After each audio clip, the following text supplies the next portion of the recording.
Okay, so we'll I guess we'll jump in.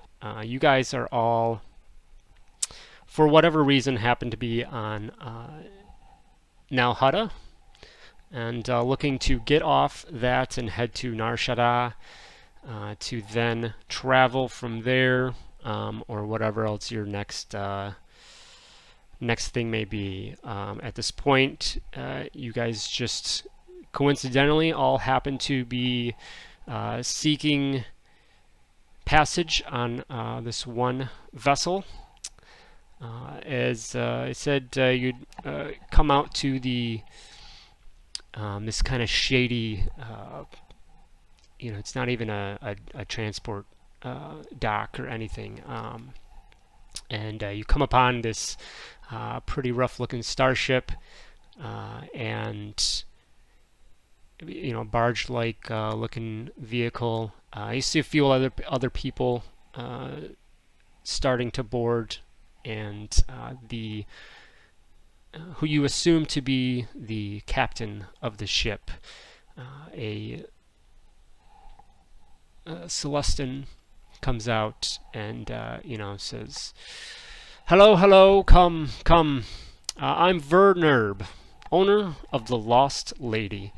Puts his hand out as he addresses his ship.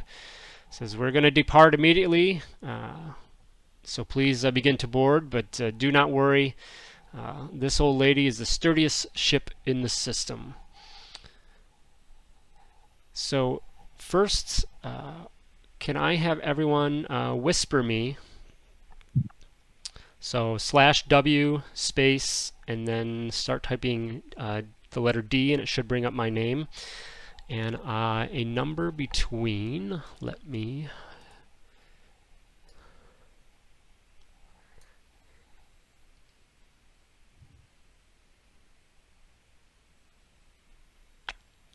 number between 1 and 4.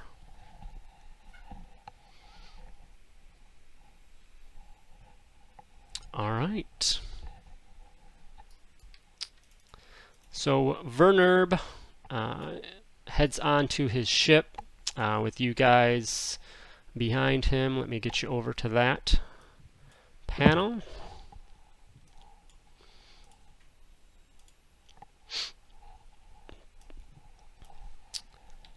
And based on your so he takes you in, and all the doors to the cabins are currently open. Most of the other passengers are there now. He takes you for a quick walk up and down the main walkway of the ship, and does a quick introduction of some of the other passengers. Towards the back there are a couple Trandoshans. A little north of them are 4 Rhodians. Anyone wants to give me a quick perception check as you guys walk by the Rhodian cabin? On the opposite side of that, there's a single droid hanging out in cabin number 11. 2 cabins in front of that, you have a single gentleman there. Not really disheveled, but he seems a little of a seedy type. And then in the cabin in front of him is a more put together gentleman looking to be wearing almost a military type outfit. Well kept together gentleman sitting there as well. So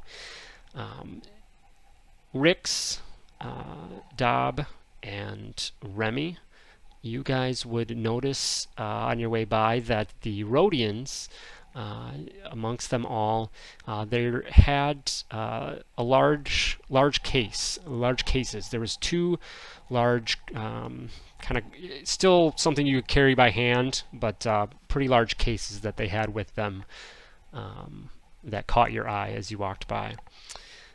So that number that you guys posted there, that will be your cabin for the as we take off here. So you can go ahead and drag your tokens out and find your cabin. What are the numbers? Well, you know what you posted, didn't you? Oh, sorry. I'm sorry. You meant Or the the cabin. cabins. Yeah. That's on my GM layer. That would help. Okay, you should see the top row now. Bottom row coming in. Oh, there they are. There you go. So yeah, that probably didn't make sense when I was saying in cabin number what. So Oh, a bunch of threes. All right. party in cabin 3. So R2 hops up onto the seat. Just gets nice and cozy in there.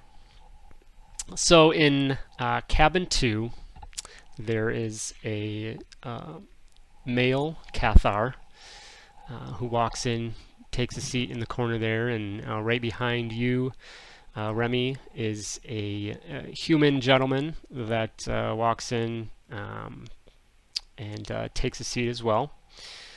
And then over in cabin 3, a Rix, are you wearing your helmet? I have my helmet off currently. Off? Okay. And Yes. you are Yeah. human, right? Correct. Yeah. So a human male takes corner seats. He's wearing some armor. Is carrying a helmet with him. A pair of droids, kind of a turquoise teal astromech. Looks to be in immaculate condition. Strolls in, and behind him is an HK droid, class 4 droid, with a blaster strapped to his back. Looks a bit menacing. And finally, Dab, a Toydarian. I imagine, kind of flutter stepping. You have flap your wings a little bit as you step. That's how I'm going to imagine you getting around, Dab. So you flutter step your way in and take a seat as well into that cabin. Vernerb heads up to the bridge of the ship, starts beginning his sequence to power up the vessel, and comes over the announcement intercom and says, "Welcome aboard, everyone. Thank you for flying the Lost Lady. We will be taking off very shortly, so sit back and enjoy your ride. It is about 3 hours to get to our destination, so just sit tight and we'll be there shortly." So he clicks off the intercom and begins to power up the engines. So at this time, we can let you guys do a little bit more introductions of each other. We'll start up in cabin 2, and just kind of go a left to right. Remy, if you want to introduce yourself and give any other extra information you'd like. I'm a Cathar monk in the Willis Order. I'm a far traveler. Kind of keep to myself because of that. I had some issues with freedom in the past, so that's something that is very strong to me. And one of the things I tend to do is sometimes I pretend not to know local languages, so I don't have to talk to people. Nice. It's gonna be a quiet ride in there, Cade. It sounds like. So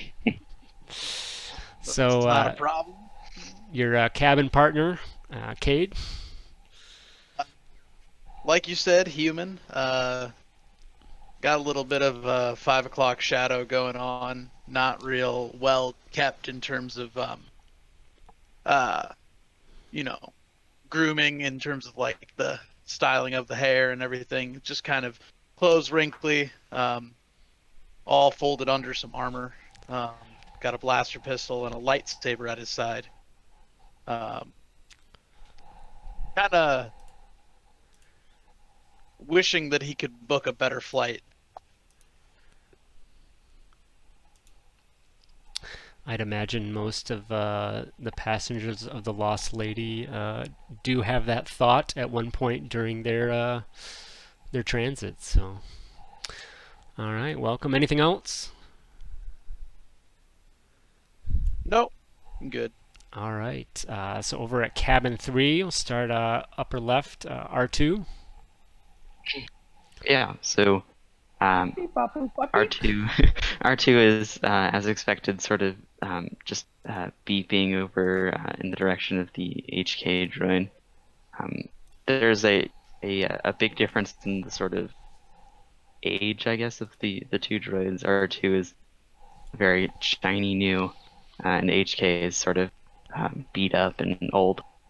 R2 is a engineer with a smuggler background, and HK is R2's astrotech droid. And HK also, as previously mentioned, has a couple blasters strapped to his hips, and a hunting rifle of sorts on his back. Very nice. Dab? Yeah, can you guys hear me? Yeah, sound real good now. Yep. Cool. Yeah, I don't know why the voice channel seems to keep going from green to yellow to red. So you may lose me. Dab is a Toydarian. His background is gladiator. He makes no he's not shy. He makes a big deal about his background. He lets you know that he was called the Cannonball of Tatooine because he could fly through the air with the greatest of ease, but he was built like a tank. He displays the lightsaber that's next to his hip and tells you that he's not a Jedi. He won it by killing a Jedi in an arena, and he's out to expand his great name off of Tatooine out into the far reaches of the galaxy. Very nice. I like it. And last but not And least... yes, he talks like this. Very nice. Last but not least, Rix. Rix is a human, also from Tatooine. Been taking odd jobs around the Outer Rim, trying to make some money. Primarily works as a bounty hunter. So armored, has a helmet, not currently wearing it, and has several weapons strapped to him. Various holsters, rifles, daggers, grenades, etc. So always ready for battle, and always keeps an eye on things.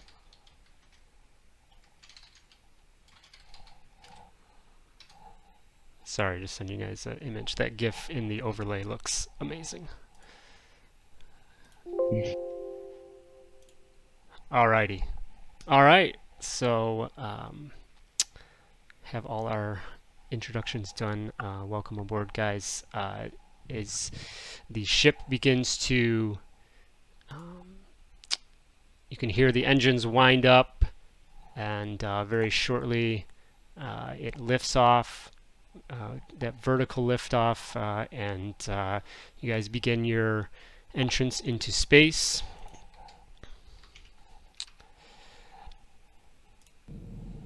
And our journey begins.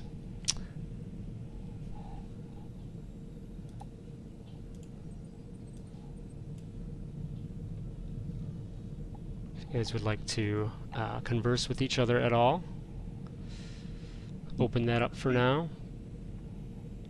How is the ride? Say that again? How's the ride? Is it terribly rough or smooth or? It's a little rough at first. Yeah, I mean, you know, given what the ship looked like, you'd probably say that it's pretty on par for, you know, what you'd expect. Once you get, you know, once you break atmosphere and whatnot, and you know, you're maybe a half hour into the flight, things smooth off a little bit. They're not as bad, so, but there's an occasional, you feel an occasional jolt or something, and you can tell that, you know, there's probably, you know, something in the ship, some pump or something that seems off, you know, and just maybe skips a step, and you feel that, but beyond that, it's not bad at first start. Well, kind of shifts a little bit to be able to access his blaster, and he's going to grab it, and he looks at Remy, or this Cathar. I'm gonna pull out this here weapon, just to clean it. Don't get all jumpy on me. Pull out the blaster and begin to wipe it down with a little cloth. Remy glances over and turns his head back out towards the window, ignoring any motion.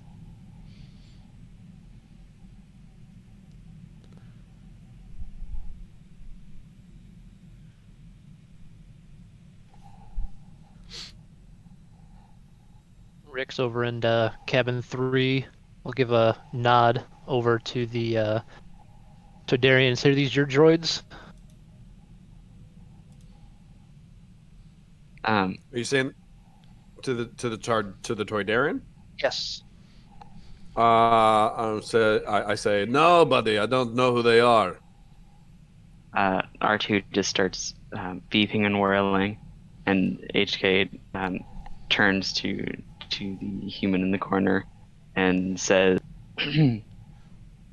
"We're independent droids."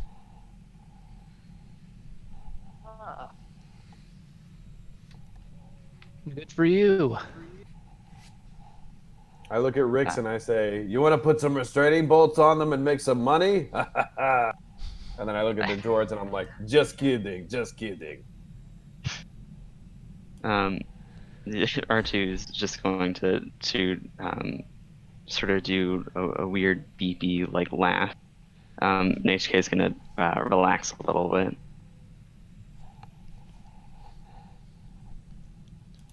And HK will turn to Dab and say, "So what brings you out here?"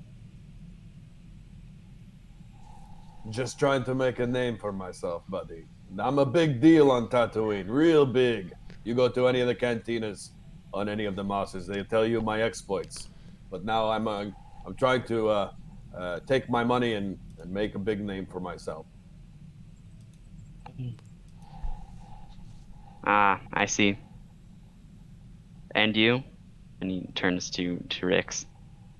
I'm just want to get off planet, get somewhere new, and find a couple jobs. Hopefully, your name doesn't get too big over there. I make my business hunting down people that's names get a little bit too big. There's a gesture over at Dab. We are what 15 minutes into the actual session, and we've already got some inter-party fighting potentially.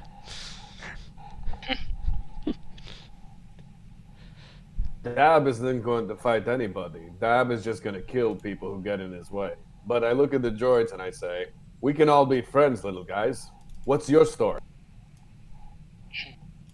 R2 gives a sort of long series of beeps, and HK turns to Dob and says,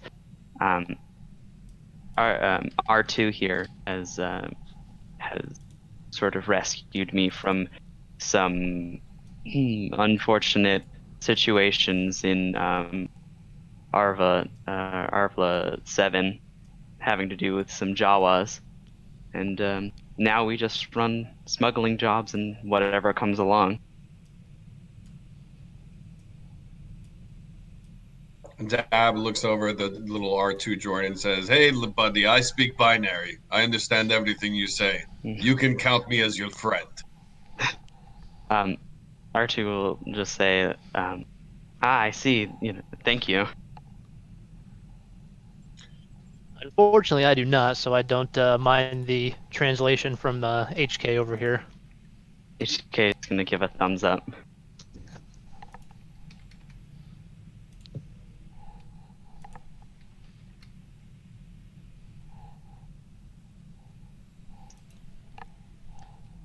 Well, what say we go mess around with the other passengers on board and see if we can get into any trouble? R2's just going to hop out of the seat. and start buzzing and just be like, "Yep, let's go." All right, let's go do it. Anybody else want to come along? HK gets up as well and says, "I'll come." I could stretch my legs. I'll follow behind you guys. Dab's gonna exit the cabin and start casually making noise outside of other people's cabins to see who comes out.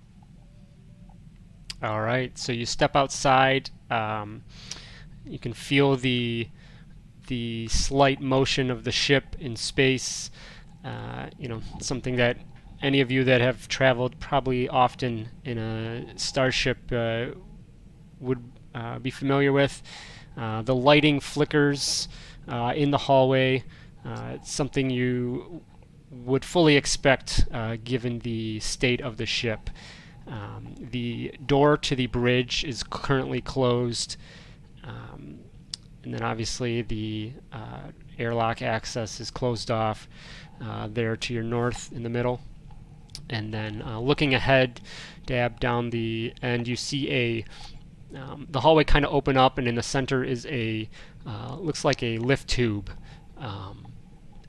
axis that you assume probably goes to the underbody of the starship, where there's some cargo access and things like that. And then the hallway does continue past that to another closed door. But as you wander up and down the hall of the ship, just kind of grumbling or stomping around, which way you want to make your racket.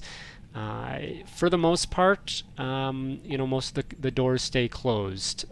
They don't. No one is really popping out. You do come up to cabin 8, and you get a little bit past the cabin if you're making your way downtown. You get just past that, and the door does slide open, and one of the Rhodians kind of leans forward in his seat and pokes his head out, and just looking at what the commotion is.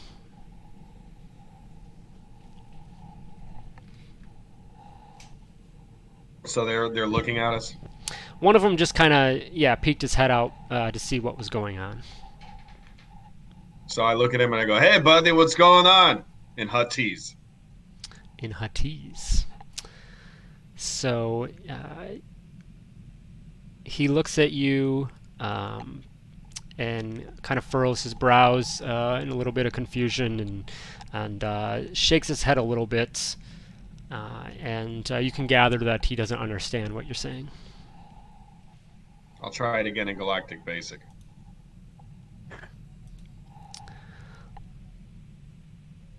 Sorry, what was it that you had said to him? Hey, buddy, what's going on? So once you repeat that, he relaxes and then says, "Hello. We're just wondering what the commotion is outside." Oh, yeah, really rough ride. I think the captain's had one too many to drink. So what are you guys doing? What's your story? He gives a chuckle at your statement and says, "Yes, I could use a couple more drinks myself to help handle this ride, that's for sure. So me and my counterparts, we are heading to Nar Shaddaa, obviously, and just to conduct some business." Anything lucrative that we can get involved in, buddy? Well, we're not really hiring, but we certainly are selling. Oh, yeah? I'm always in the market for a good deal. What do you got? Says, come inside here. We'll show you if you'd like. And he begins to pull out, slides out underneath his seat, one of the larger cases that you had noticed they had with them when you initially walked by. I say, yeah, sure. Give me 1 second. and I go back to my 3 party members, and I ask any of them. I say, "Does anybody want to go in with me? Somebody stand guard at the door." Yes, I'll watch the door. HK offers to go in with you. Yeah, that's good. Come on, buddy. Let's go take a look. Me and HK will go inside, and I'm Alright. gonna ready a force power just in case. Okay. What power? Force repulse. All right. You're in a 3x3 room, so that should be good. With a careful cast. Oh, so do that I don't you have hit the careful HK cast? droid. Nice. I sure do. I'm not that's a gonna good hit the droid. Alrighty. So But I'll waste all 4 of these Rhodians with no problem. I'm a gladiator. I've killed a lot of people.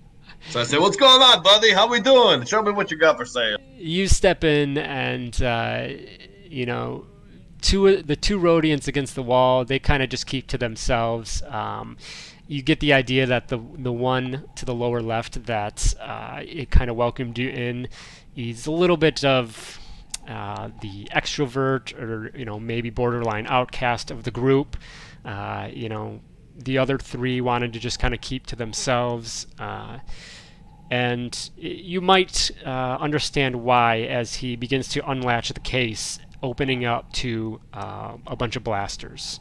There is, they kind of have, your classic foam cutout look with blasters set into those, and there are, he has about 3 different blasters, a couple pistols, and a couple blaster rifles inside the case.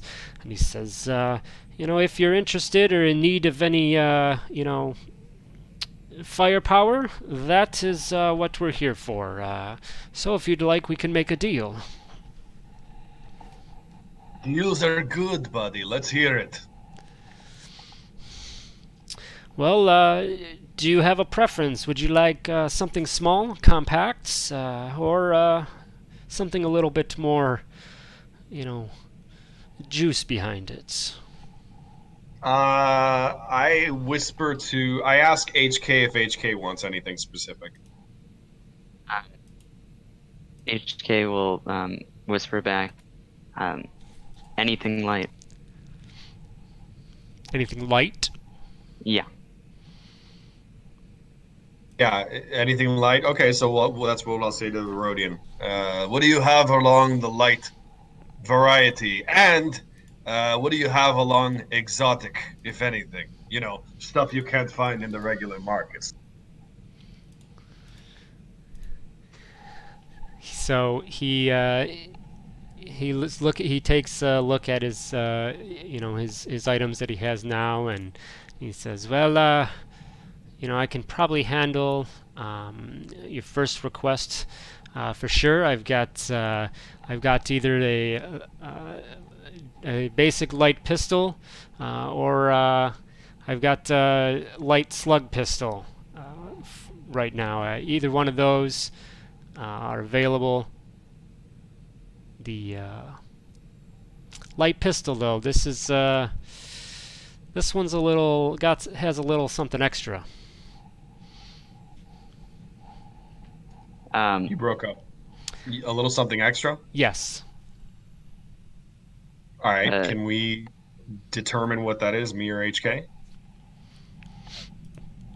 Or can we ask what that is? Can you just tell us what we're paying for, buddy?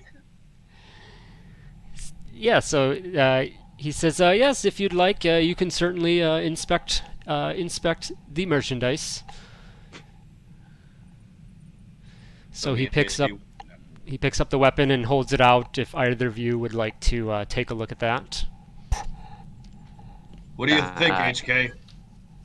HK will look it over. All right. Give me...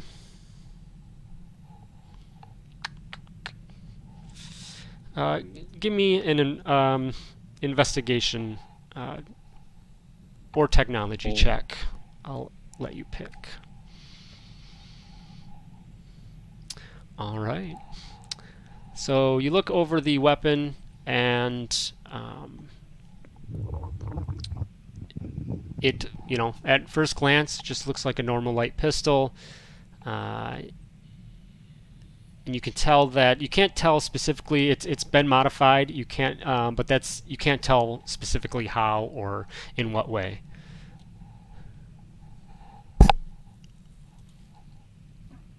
How much for this plaster pistol? For the light pistol that he's asking about or showing.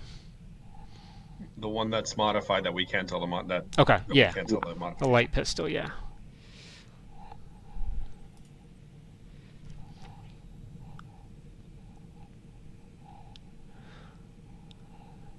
He says, 800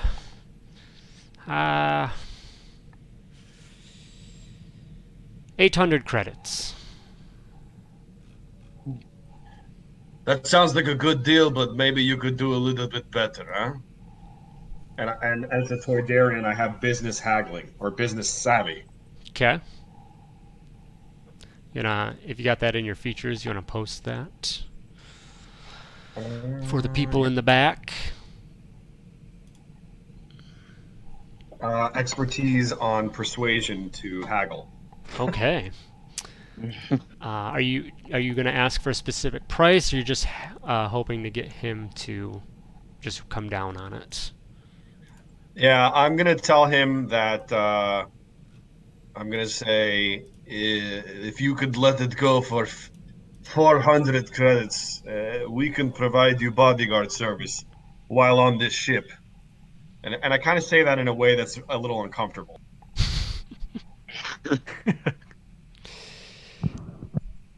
So he looks up and he says, 400 credits. That's barely over the base model. His modifications alone are worth well more than that. But give me your check, charisma check on So, that. yeah, Persuasion check. So Yeah. it'll be.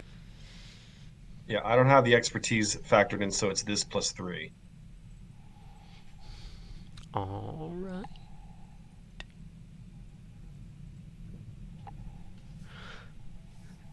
So 18. Okay. So he says he blurts out and he says, this is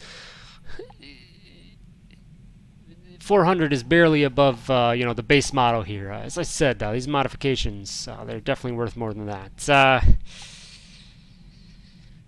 I don't expect any trouble on the ship though, but this merchandise we do have is valuable. And as he's saying this,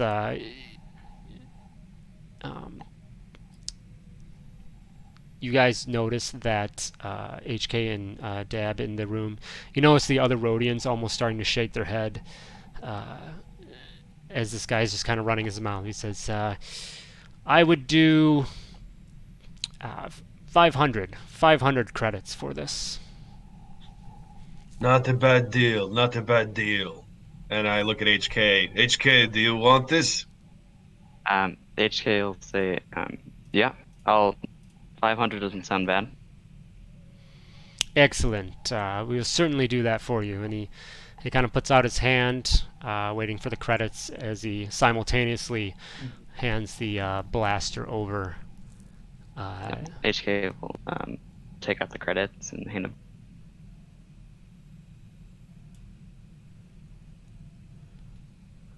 All right, and so I look at the Rhodians and I say, thank you for your time. If you don't have anything exotic, we'll be on our way.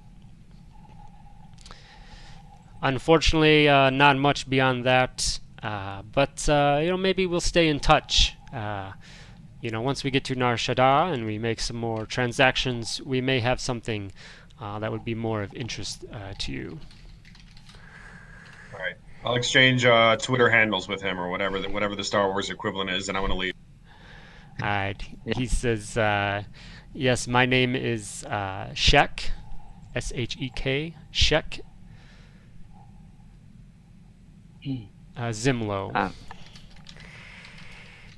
HK will just give a little wave and then walk out. All right. At this point, Cade has finished cleaning his blaster pistol. He's going to stand up and I gotta hit the refresher and head out. into the hallway, not knowing where the refresher is. Just like looks up and down, sees the group of four, and like, you guys know where the bathroom is? So, the captain would have mentioned that, not something I put in here. There'll be one, towards the back. Just say that it's behind these two cabins here. So where I'm pinging is where that would exist.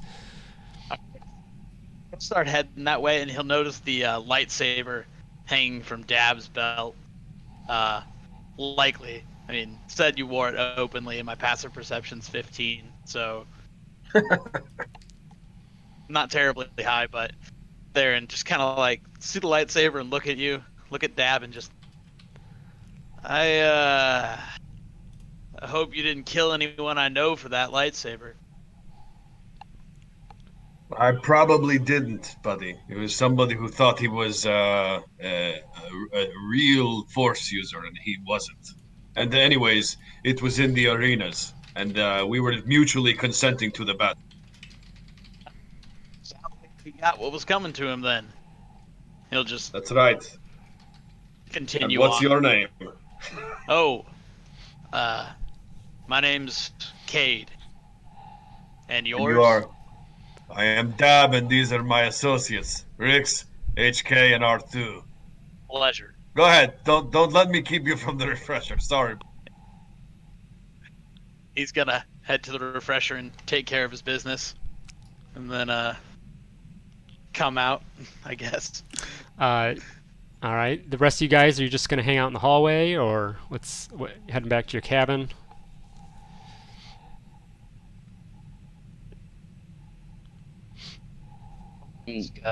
As they came out, I'm gonna ask them if they have anything good in there, or what happened, since I was outside. Yeah, we tell Rix and R2 everything that happened, and let them know that if they want to go in there and buy anything from the Rhodians, we'll wait outside. Okay. So, as you guys are discussing this, Cade, you are in the bathroom. Cade, give me a sleight of hand check. Man, going to the bathroom complicated. Give me an acrobatics. All right, very good. So, as you are in the refresher, relieving yourself, the rest of you are chit-chatting in the hallway. The ship gets rocked. It feels like you can hear it, and just there's an impact, some kind of an impact to the ship. Cade, you're able to maintain your aim and have no incidents while in the refresher. And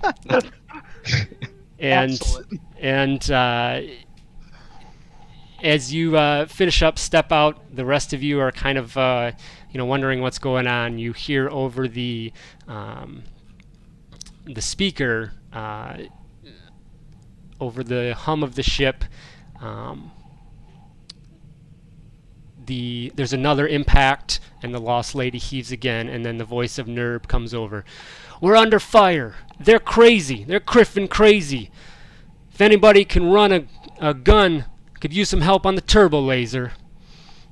And at that moment, the door to the bridge does open up, and you can see anyone that looks in that direction. You just see Nerb at the in his captain's chair, just looking frantic. You're not really sure what's going on. So let's roll some initiative. Oh boy. Just to kind of keep order here, make sure you click your token, and before you do so,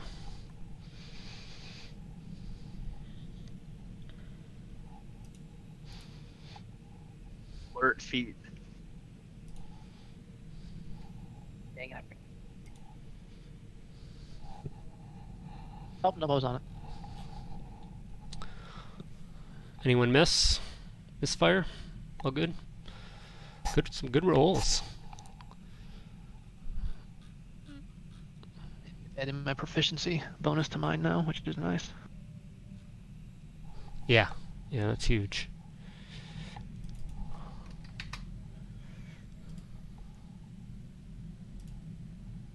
Okay. So, the ship has just been rocked by you're not sure what. And yeah, Kate, you've stepped out of the refresher, caught up with the other group, and you are up. Movement. At this point, movement won't be too big of a deal per turn. More just, I want to keep track of your actions at this point. I'll let you know when movement is going to come into play at this point, if it does. So. Sounds good. I'll head towards the bridge then. How can I get? I mean, 60 feet is like there, if I'm dashing. Okay. I mean, I guess. Right there. Yeah. Okay. I guess yeah. For sake of, I guess we'll, might as well still keep track of movement here. I just wasn't thinking of the length of the ship at first, so. Okay. It's just kind of getting your move there. Rix.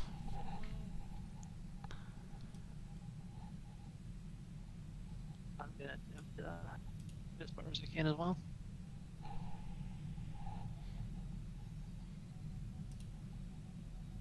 Since I dashed, can I still use my cunning action to bonus action and dash again? I don't see why not. Alright, so I'll go ahead and get inside the cabin or the bridge. Okay, so you run inside, and you can see, as I said, Nerb is on the controls, just frantic, pressing buttons and trying to steer the ship. The ship is, kind of rocking back and forth aggressively, and as you look out the viewport of the ship, you do see another ship, another starship that is kind of coming in on the Lost Lady, and it's firing at the ship. Its weapons are firing on the Lost Lady for some reason. So he sees you come in, and he just says, if you know how to use a gun, we could use some help there, or if you know your way around a starship, keeping this thing alive and stable would help as well. So we'll go to R2. RT is going to do much of the same as everyone else and just start going, take a dash action as well. R2 has a movement speed of 25 feet, so it won't get quite as far. But we'll just keep going, and we'll take a free action to just beep out, like, we're going to HK. So I don't know if the website, Cade, is the website updated yet? Do you know with the new engineer rules? I haven't checked it myself. So R2, the droids now act. You don't roll a separate initiative for them. Oh, yeah. Okay, so yeah, if you've seen that or not. Yeah, I did. Okay, I cool. forgot. No, it's fine, because that's how it used to be, and I think it's a nice new addition. It just helps things a little bit. So, yeah, we'll just every time we do this, you should be able to manually edit the initiative number as well. So going forward, you can just do that so that you guys are right next to each other on the turn order. Still put them on the turn order, but yeah. So anyway, HK can move as well on your turn. Yeah, HK will follow up. All right. And Nerb, he's going to just continue trying to pilot the ship. He's going to, on his turn, make sure the shields regenerate back up as much as they can after taking some initial shots. Remy, our Cathar friend, who's just kind of been hanging out. All right, his ears perk up as he hears all the commotion outside. So he will walk out of his and see what the commotion is. After hearing the announcement, he will head up as well into the cockpit to see what's going on. What's your movement speed? You probably get like a little more because of monk, right? Yeah, 40. 40? Okay. Yeah, I think you're fine there. Okay. Yeah, I Yeah, have to. you're just all right. Okay. Anything else that you have? Bonus actions or anything? I think yeah, that's about it, right? Yep. Okay. And Dab. I'm not really great as a gunner, and so unless you're gonna let us do stuff like coordinate or operate, I'll probably just stay in the hallway in case we get boarded or anything like. Mm-hmm. And actually, yeah, I should probably mention that. So I did. You guys should all see the handouts for each individual deployment, and so all of those are up for grabs right now. If you want to, kind of fill into one of those positions, and you think that, you could help out in that way, or you just want to choose to help out in that way. This is not anything that's going to stick around going forward, so don't think that you're settling into a deployment. They're just there to know what those things do. I don't think the guns are, because no one would have any specific ventures or things like that I've offered. You're not going to have anything that's going to affect the guns. So I think almost anybody could utilize it. Well, actually, no. If you're proficient in, I think it's martial blasters, you can add your proficiency to the attack roll of the gun. So actually that. So anybody that is proficient in martial blasters would be ideal candidate for the gun. This ship does have, and I think I put it on the, is it the operator? Nope. Who has the heavy ion cannon? Coordinator? Nope. Did I not put it The on there? ion cannon is operator, I think. I thought I put it on there. I must not have.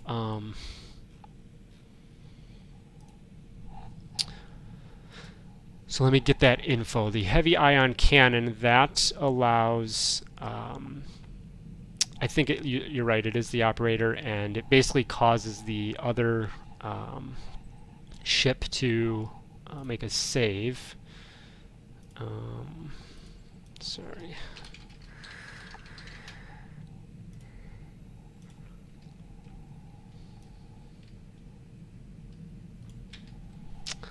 All right, throw this on the note.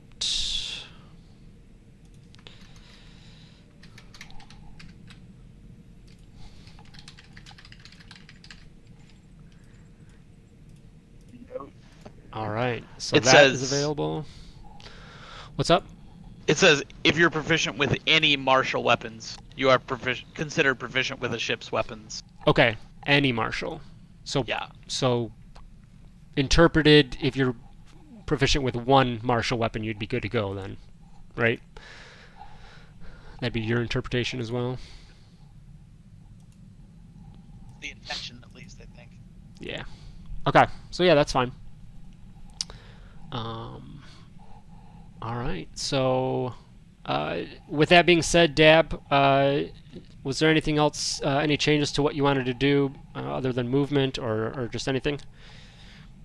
I mean, I guess I can. Coordinator seems like I could just say something inspiring to somebody and give them a D4 if I decide to do that, right? Basically, I thought there was a range on it. 60 feet. 60 feet. Okay. So. Yeah, so I can move forward towards the bridge at my movement speed. Is the door open or closed? It is open at this time. Yep. All right. Well, I can move here and I could yell at the pilot and say, "Hey, buddy, you're gonna do great." All right. So you will utilize your inspiring display, and they will get a D4 for ability check, attack roll, or saving throw that it must make.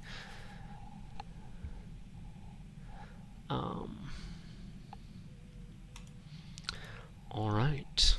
Top of the order. So, Cade, you're up.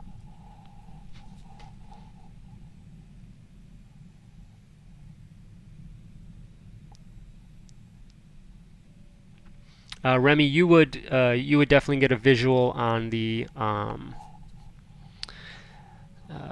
ship outside as well. The rest of you wouldn't see it completely. Dab, you might be able to see it a little bit zooming around outside. Also, whoever wants to take the gunner, this port here, this hole here is the access to the gunner. FYI. And then otherwise, if you want to take one of the chairs inside the bridge, you can do so to help out with take the heavy ion cannon or whatever else. I'll drop down the hole. When I get to like right here, I'm at 25 feet of movement. I got 5 feet left. Okay. How deep is the ladder? Would I still have my action if I got down into it? Yeah, that's fine. I'll say that you get down there. Were you moving around the other people as well? Yeah. Okay. Yeah, No, that's fine. We'll just say that you get down there. So you climb down into the gunner chair and sit in the controls. The computer display pulls up, and you get your scanning grid up, turned on, and begins to pick up a signal of the other ship with the turbo laser that is equipped on this ship. And then you do kind of tap in, put on a headset with the bridge and communicate, let them know that you are in position ready to fire. And if you'd like, you can do so. Really wish this macro had worked. That's all right. What's the ship's dexterity? 2. Okay. And then All right. Yeah. So Cade just kind of slides down the ladder, sits in the seat, puts on the headset, powers it up. Like, oh, it has been way too long for me to be doing this. And he will aim as best he can at the other ship, and he will fire. all right. So just some quick stats on the lasers. The attack roll, d20 plus 2, and then plus your proficiency if that applies. And then it does 1d6 energy damage per hit, and you do get 2 attacks with this weapon. So if you're going to take your first shot, you can go ahead and give that a try. Just 1d6, or is the ship's strength? Is it 0?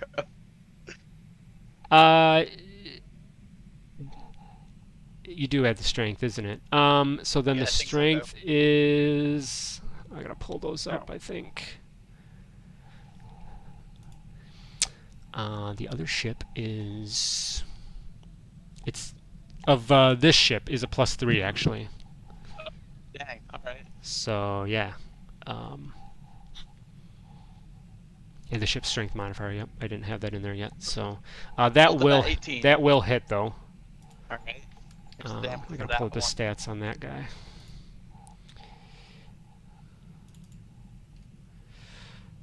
Second attack. Ooh. That one I do believe is gonna miss. Just misses.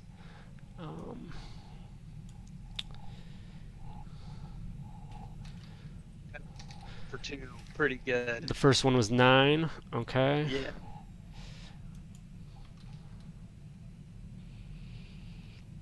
Math. All right.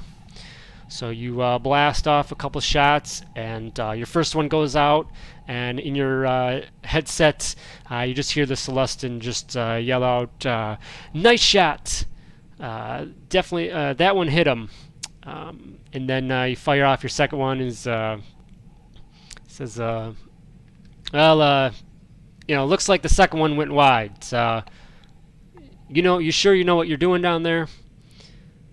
Honestly, no. Just fly. All right. Anything else? That's good. Okay, Rix.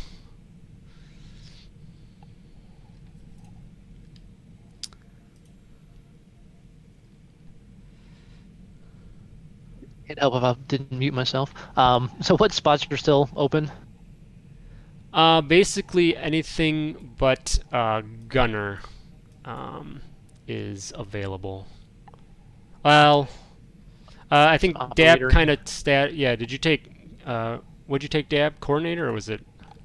Yeah, but I just realized that there's a bunch of ventures that let me be proficient at almost anything on the ship because I'm a force caster. So if you're letting us dip into some ventures quickly, I can use my force abilities to be a gunner or something else.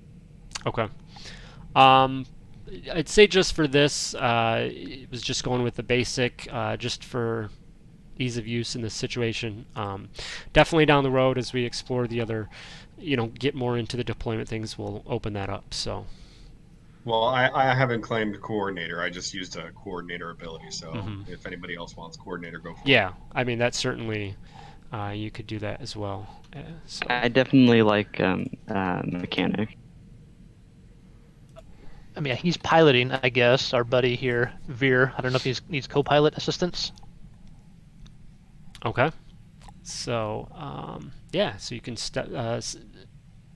sit down next to him, and if you have, I don't have the specific actions listed from the pilot, so if you're able to look those up, I can get those pulled up as well. But obviously in this we're not doing an actual we're not going to have actual map play for the space combat, a little abstract. So the other ship is kind of in view still. So I guess just let me know what you're thinking you want to do, and we'll see how that plays out. I just want to move, if I can tell which side or where its guns are located on the firing ship, and try to move the ship somewhat out of direct line of fire. Okay.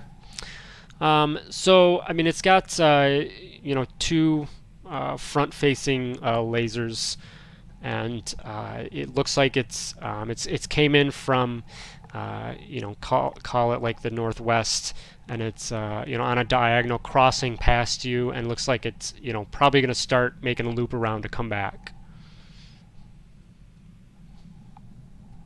Okay, so it's kind of passing us. Yeah, it's just about to kind of go past you, and then you expect it to turn around a little bit to come back. I do believe. And Dab, if you remember, does the pilot has like a dodge action or something, don't they? The turn I see here, the Coagran turn. There's a snap roll.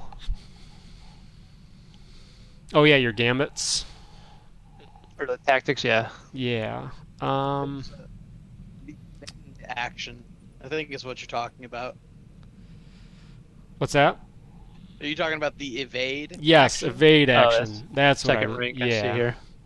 Evade is just a standard action that you can take. That is.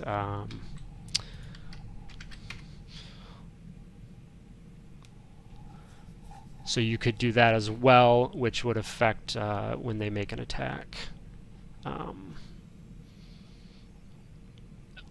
Be a little more along the lines, I think, of what you're trying to get at. Yeah. Yeah. So if you want, you can spend an action there, doing that. The other stuff, your tactics, yeah, if you want to do one of your tactics. So.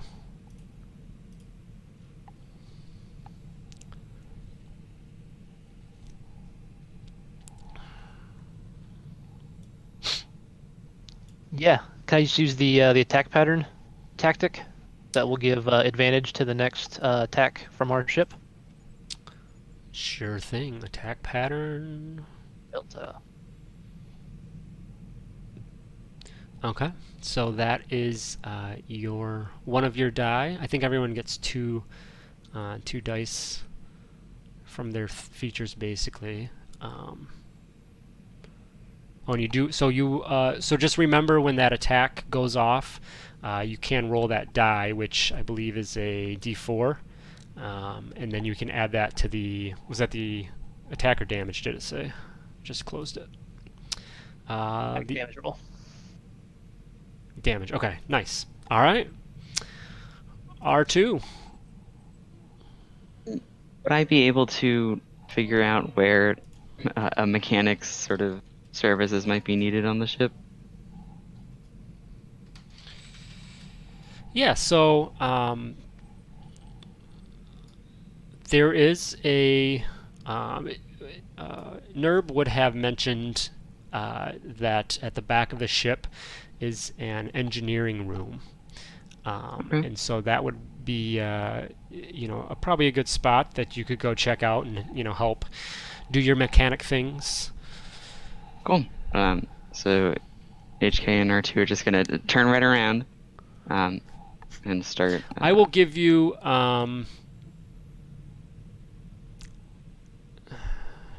from the middle of the ship. I'll give you free movement there since you would have known this knowledge. Okay, I see. So, I mean, really, if you would have known that, just put yourself like right here, really, and we'll say that was your last movement and that you were making your way there. Awesome, thank you. Yeah, because you would have known that, so we'll just say that. Yeah. So, Okay. top of your turn now, so you can continue to make that. Yeah. Let's see. Yeah. And what did you say?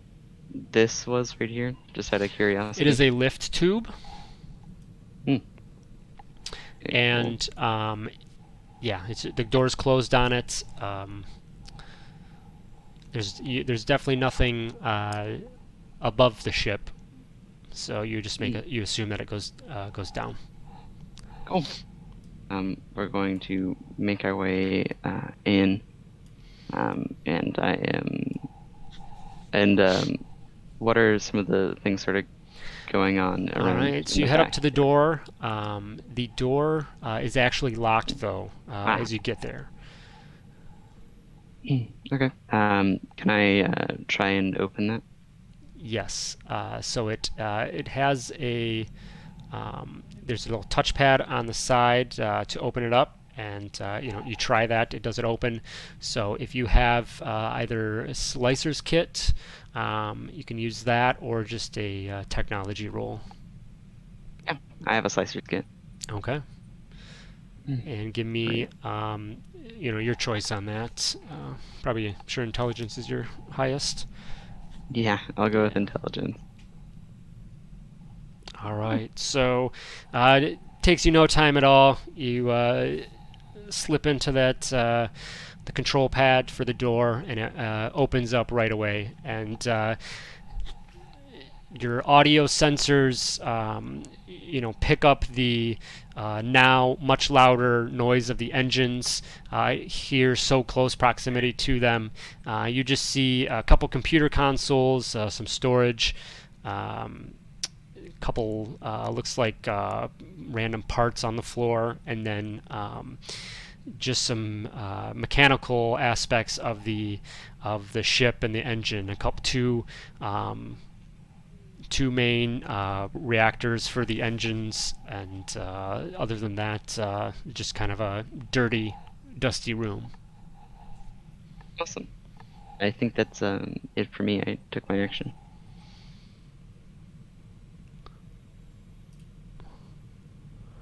Alrighty. And HK, anything from him? HK has like 5 more feet of movement, so he's just going to go over to this reactor here, and that's all. Okay. All right. It is Nerb's turn. He's going to make sure his shields get powered back up, and he will utilize the evade action.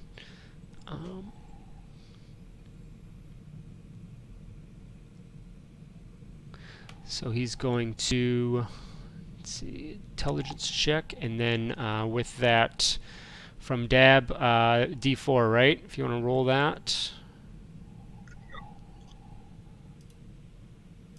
Ooh, he might. Ooh, he's gonna need it. Oh no, I just lost everything. Well, sorry about that. How about a 4? I hit the wrong toggle. Yes, but not going to be enough. The other pilot had a nat 20. So I think no effect. So his evade does not go off. He tries to make a evasive maneuver, but he's clearly flustered as this random other ship is coming in and laying down an attack on your guys' starship. Remy.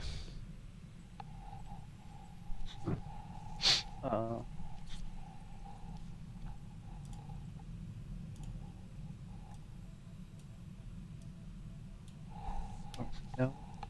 Oh, you know what? I should probably put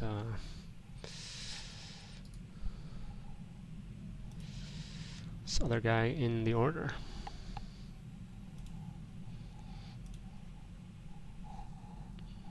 For now, I'm just moving, take the seat here, observing the pilot and waiting to see what becomes of the actions the next turn. Okay. Anything you want to... Let's see. Yeah, pilot. I think most of them are taken care of. Okay. All right. Dab? These cabin doors, did we have? Do they? When we situated into our cabins, did we just open the door with a button, or Yes. is there like a security lock on them? You can lock them from the inside. There is, upon further inspection, there's obviously a override on the outside, so somebody can't, lock themselves in, so the pilot could go around and unlock. But they can initially be locked by the passenger from the inside. Your guys' cabins 2 and 3 are open right now. The rest of them are closed. Would we know which other cabins have passengers in them, or would it have to be, I just go knock on doors and see? You would know. So they were all open when you guys were boarding, and so the NERB kind of introduced it, or just mentioned the rest of the passengers. So what you can see on the map, you do know that those people are there in those. All right. So not to delay my turn, I'm sorry. Can I All move good. here and knock on the door, or see if it's open? See if it's open or not. Yeah. So go over there and check the door, and that one opens up. Okay, and I see this guy inside. Mm-hmm. And this was the better looking, better put together gentleman. He is just as you open the door, he looks a little concerned, but you can tell that obviously his background has trained him for situations, and he's doing a pretty good job of keeping his nerves under control. All right, I'm gonna just, with the 6 seconds of vocabulary I can speak, I'm gonna just say, "Who's after you and why?" Let me elaborate. I'm gonna say, "Who's after you and why?" There's a ship attacking us. Don't lie to me.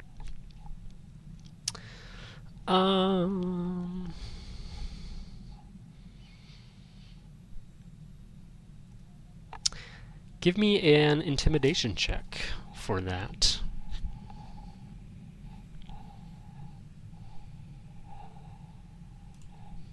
Ooh. All the Is that our first PC nat 20? Nice. Very nice.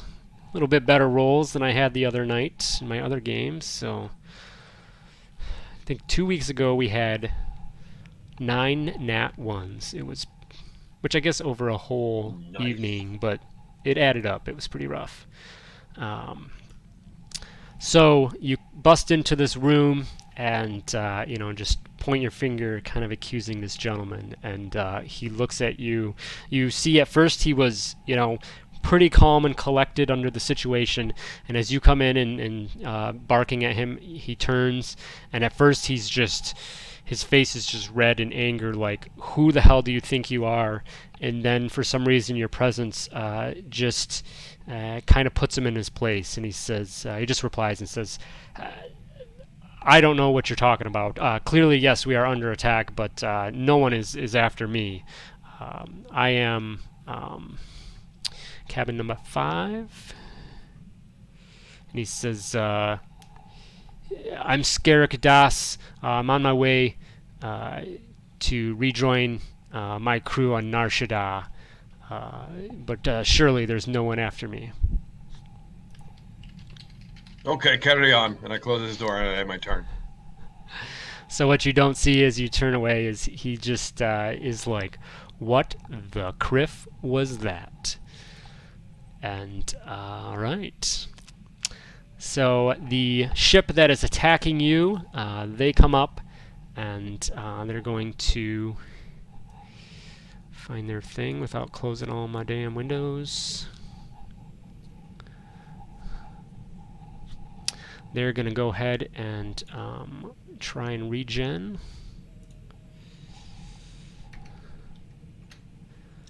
And then they are going to make an attack with their weapons again, and I believe they have disadvantage, correct?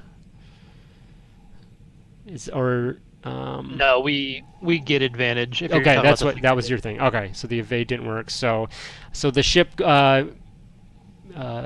hits out once again, and does hit the Lost Lady.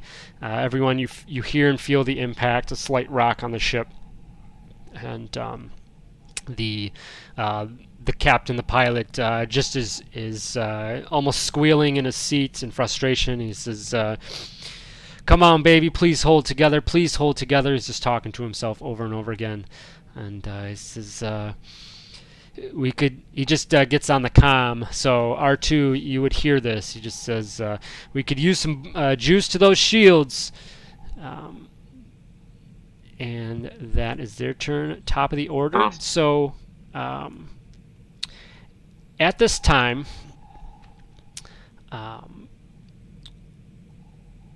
the Dab, you would probably notice that the 2 Trandoshans in cabin 12 step out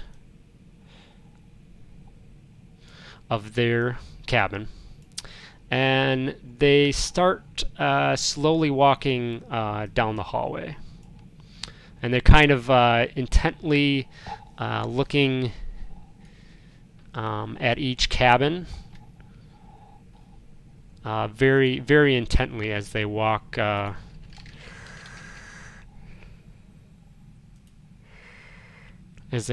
and down the aisles. Just trying to see if... Okay. And let me get them...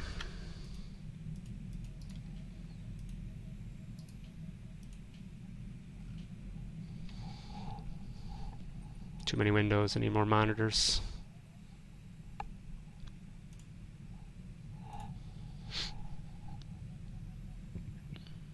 New monitor set up right now, and it's beautiful. What's that? That 2 monitor Twos? setup. Yeah. Yeah, it's great. I bought a ultra wide, so I've got a 27-inch ultra wide Nice. because I also have a laptop, and so just my setup, that's the best way for me. So I technically have 2.5, 2 or 3 if you want to count the ultra wide, but still not enough. Not for D&D.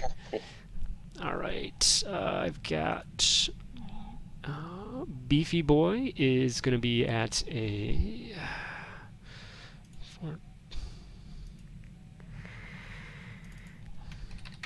And the other guy, Nuts, is good. Well, he got good modifier.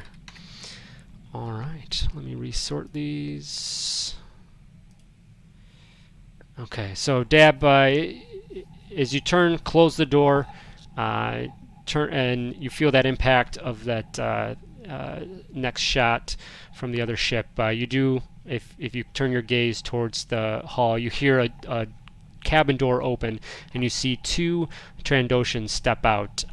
One that's a little more tall, lean looking, and the other one is a little more beefy and swole up.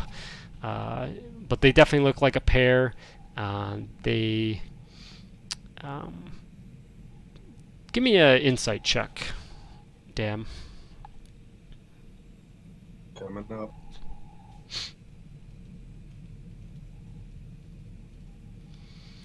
All right. So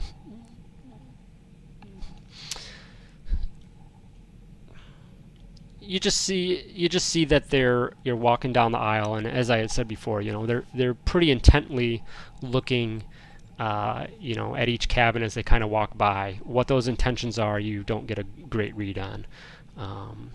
So I believe we are at Cade. Is this gun turreted? Yes, Okay. and the other ship is in range, so. I'll fire again. And this first one, I believe you get advantage on that. Second, 2d20 -1. I think this will work. Nope. Hold on. +2, Oh. +5, right? +5 total? Yeah. All right, very nice. So that first one definitely hits. So go ahead and roll that damage. 1d6 +3. And then who was Rix? Was you coordinating? Or whatever it was? I used from the piloting the attack pilot, pattern. yeah. Okay, so roll a d4, please, and we'll add that to that damage.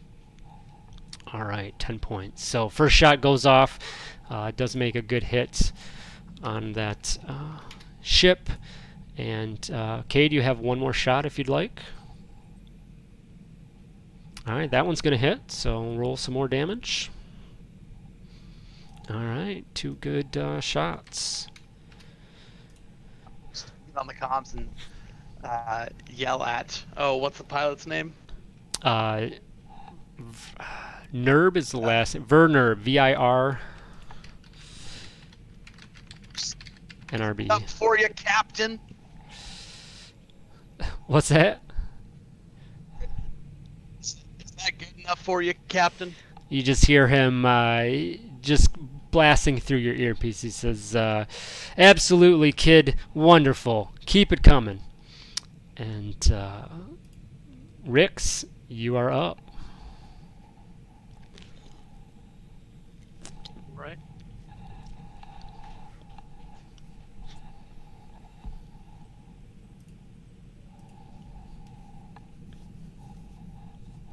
Movement would just be like normal movement, and there's still an action after that. Yes. Okay. Since I'm not 100% sure, since it's not the map, I'll just say we continue to move in position to have Yeah, but as firing far as movement, lines. yeah, yep. I'm just kind of maintaining that abstractly, Okay. so all good there. All right, and then I will take a evasion action, Okay. and that is a piloting check, I believe. Yep. So give me a piling check on your end, right, versus the other one. I think I Right. posted it See. up there. Evade. Yeah, piloting check it's piloting versus piloting.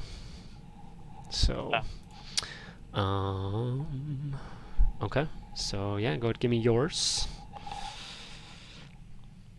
All right, you succeed. So that causes disadvantage on the other ship's first next attack. Anything else?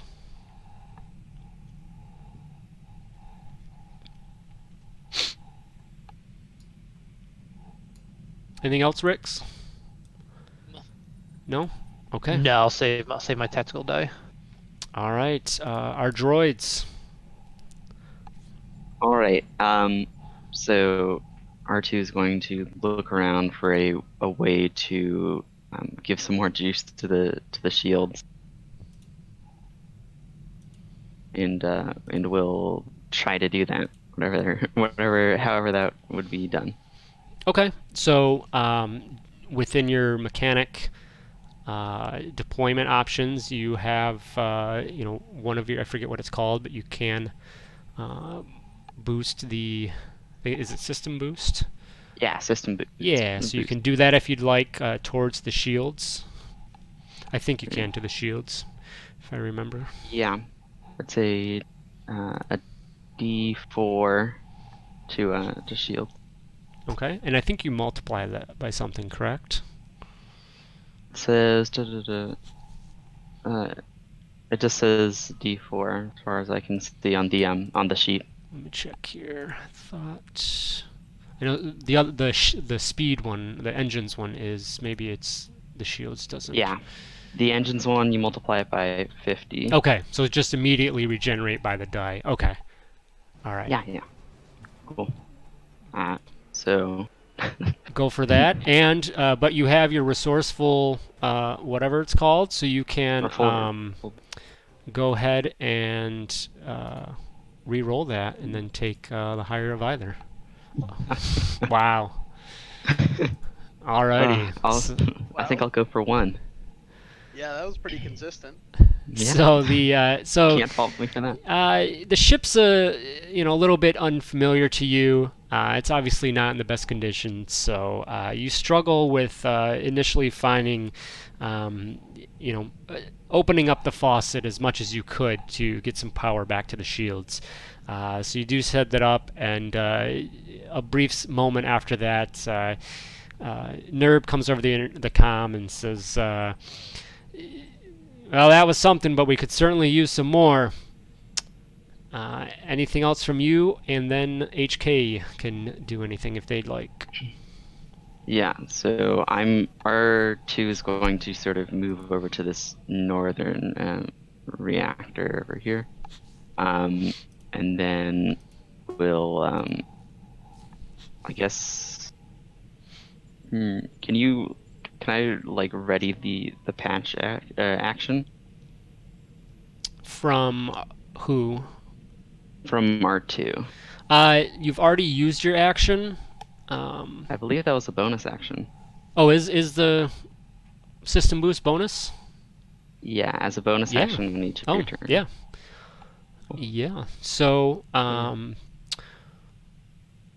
yeah, if you want to hold that, is there a trigger that you want to utilize that?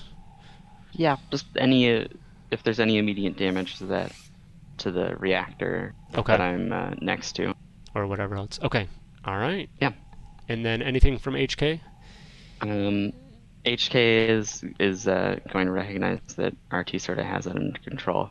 Is going to do what he normally does in this situation and sort of just stand by the door and like, how do I say this? Like, just keep watch to make sure nothing will interfere with R2's sort of job. Okay. So as HK is there, the doors open at this point. He would, you would see, HK would notice the Trandoshans in the hallway. So he does have a visual on that. Cool. Our pilot, Nerb, is continuing to try and dodge out of the way of these ships.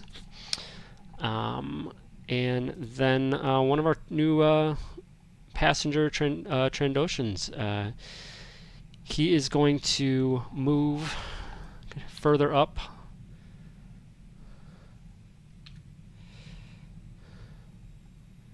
I think he gets enough speed there. Again, let me find...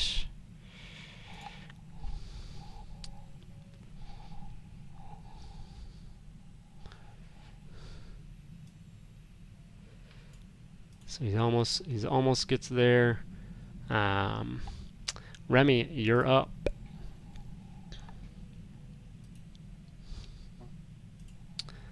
I think, I don't know if anybody took the operator role, Remy. I don't know if you're going to fill that in, but that's available.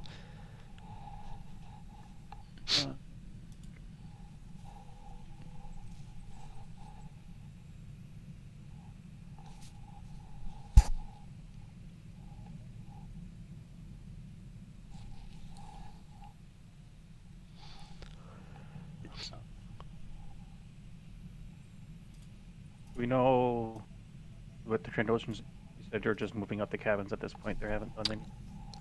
Right? I would say that you don't necessarily know that they're moving about. Okay. I'll go ahead and move out back here. And yell down to Cade and Deb and check and see if everything is going okay. All right. So they can respond on their turn. As you do step out, you would see the Trandoshans in the hallway.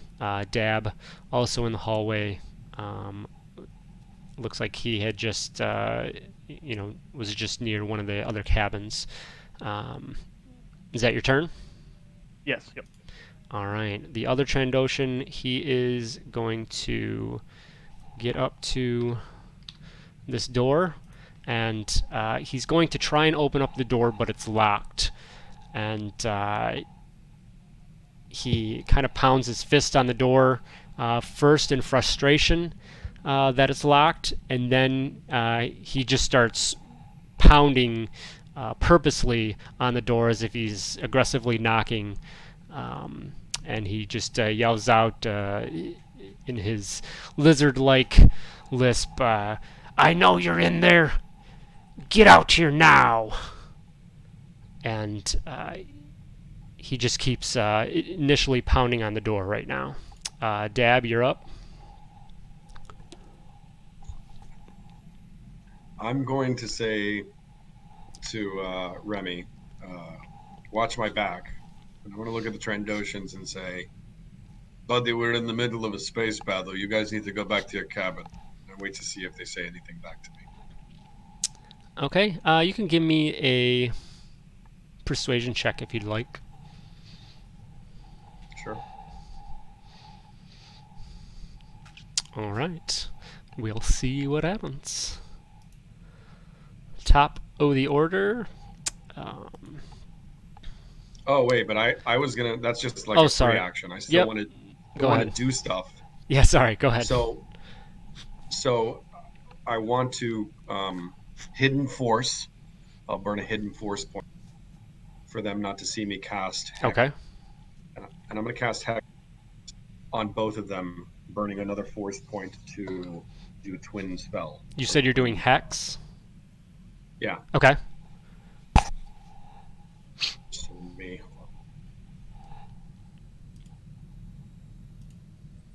Yeah, so they...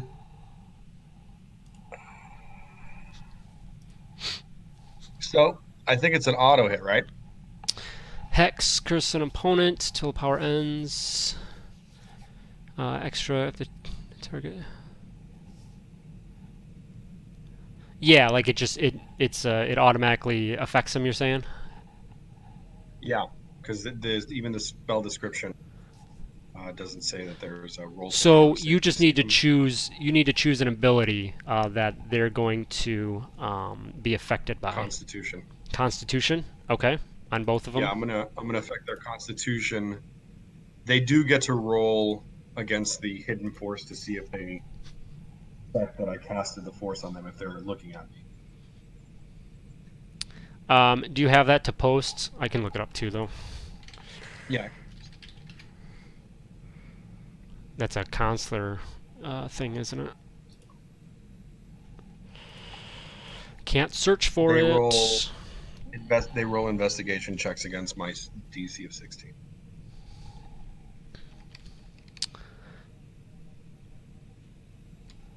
What is the DC? 16. 16. Okay. That's your universal force save. All right. And then I'm going to say that only the one in the back is going to make this because the other guy is very trained in on the banging on the door. So I'll say that he's distracted. Cool. I think this is definitely going to be a fail with a natural 4. I'm not even going to look it up because I assume that it's going to be a fail. So he does not notice. And that's all, right? He just doesn't notice? Yeah, they both. He doesn't notice, and now they're both hexed, and I do extra damage to them, and they both Right. fail con. And then the hex, they stay unless you. That is that concentration? Yes. Okay, so that, or if you dropped it, or if they die. Okay. And I move back, and I end my turn, and I whisper to Remy. We might have to fight, but All right. Now it is the enemy ship's turn, and it is going to take its another shot, and this one is at disadvantage, and it's going to miss. So the shot comes out from the ship. Rix, you would see that, but it goes wide, and you know that your help. Nerb looks over at you and says, good work. Appreciate the help up here. I miss having a co-pilot. And we are at Cade, you're up. I'm gonna try to do a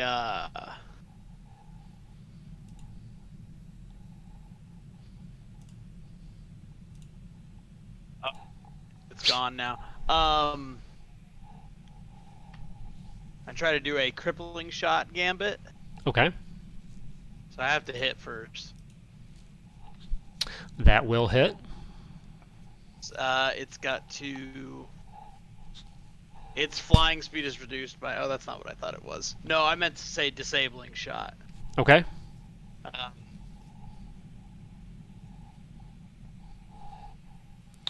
you got for that one?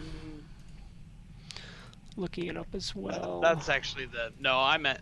We'll go with crippling because that's what I said.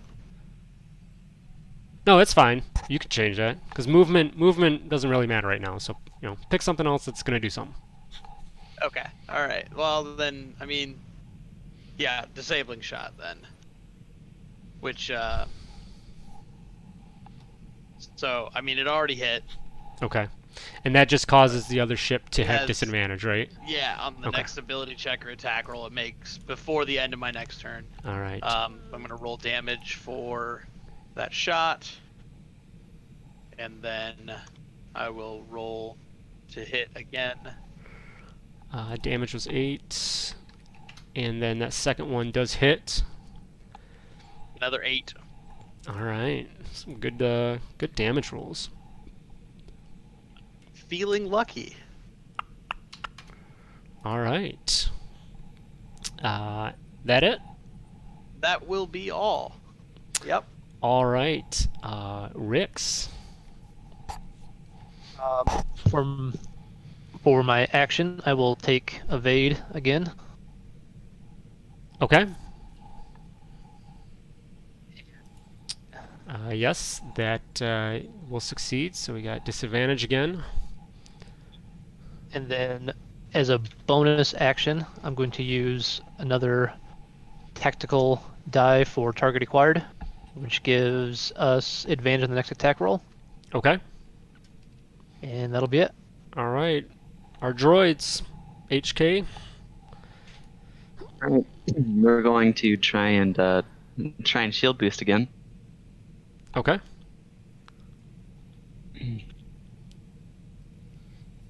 Oh, All right. I Assume can we'll just roll keep again, that one? but No, I'll just no keep need that to. one. So, alrighty.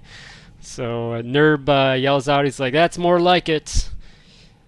After he sees the sensors up front for him, that the shields pump up a little bit more. Cool. Do I see any damage or anything? I don't think we've been. Nope. Otherwise, things look like. I mean, they're definitely not in tip-top shape, but that's no more than you would expect for what the vehicle was. But yeah, nothing else beyond that. Okay, awesome. Could so for HK, could he hear anything in terms of down the hall, or is he sort of just preoccupied? So is he? would you say that he's inside or outside the door? I'd say I was trying to put him as like leaning on the door frame a little bit. Okay, so he's at least like, I mean, the door's open. Okay, either way, that's fine. He would hear, definitely hear, maybe, I don't know what hearing range is on people. I'm sure droids is even farther than that. So he can definitely hear the grumbling and yelling of the Trandoshan, and then definitely the banging. So he would notice that these two Trandoshans wandered down the hallway. One of them did step in front of a cabin door and is now pounding on that. Okay. Have him roll me an... Unless somebody else wants to say that, yes, a droid can hear 1,000 miles. I guess a perception check from HK. Okay. Oh, cool. Alright, so yeah, as I said, he hasn't picked up the specifics of what the Trandoshan is saying. He has a feeling that it's aggressive, but you just don't know the specifics. And then you know, he does hear the pounding and whatnot. Yeah. Yeah. Seeing as he's sort of heard that it's aggressive, he's going to sort of go outside and take a little look-see, get a little bit better of a picture of like what's happening. Okay, and it would just, as you step out, it'd be more clear that you see this one Trandoshan just rapping on the door of this cabin. Okay, cool. Yeah, he'll just sort of ask, what are you doing? All right. Yeah, that's all for me. Yep, you did have your turn. Again, pilot. Just trying to keep you guys out of trouble. And so the taller Trandoshan, you can see he's frustrated. He's looking at his partner there, and he says, "Get out of the way. Let me handle this." And he pulls out a blaster and takes a step back, and he just takes a shot at the keypad on the door to see if he can basically fry the lock and open it up. Okay. So he blasts off his shot. It does connect, and the thing fries, and then it doesn't automatically open. But that's his turn, and he says, all right, try and pull it open now. Remy, you're up.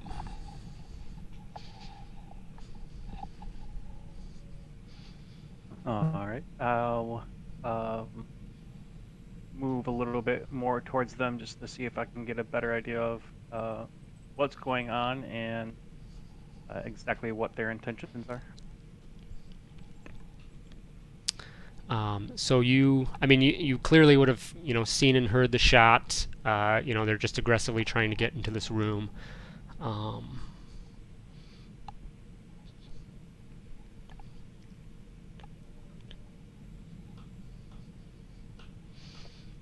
So anything else? Or you want to, call out to them, or? Yeah, I'll just ask them what their intentions are with the person in the room. Okay. So the other guy that was by the door, he kind of jolts back and turns to his partner. He says, "Well, let me get a chance to get out of the way first." And then he turns, and then he focuses in on the door, and he begins to start trying to push it open against the hydraulic system of the door. And not really addressing either way down the hallway to either HK or Remy, and he just ignores. He actually just ignores you guys. He doesn't respond at all, and so he puts his big clawed hands on the door, and he begins to try and open that thing up, and he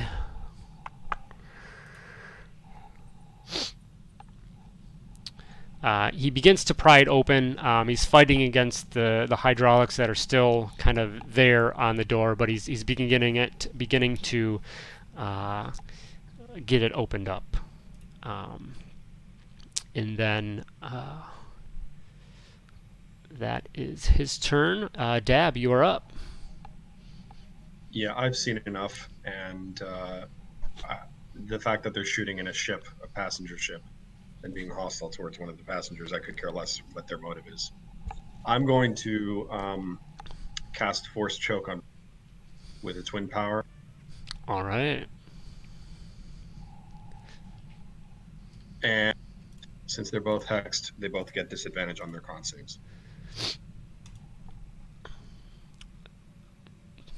What's the twin? Is there a range on that? Well, choke itself is 60 feet. Okay, they just both have to be in range of 60 feet then, right? Correct. Okay, cool. Alrighty, very nice. Con saves, disadvantage. So for the guy at the door, what's the DC again? 16. The guy at the door is going to... they are both going to fail. Nice. All right, so 5d8 and 1d6 for my hex bonus. So let's see. 5d8, 1d6. 5d8, 1d6.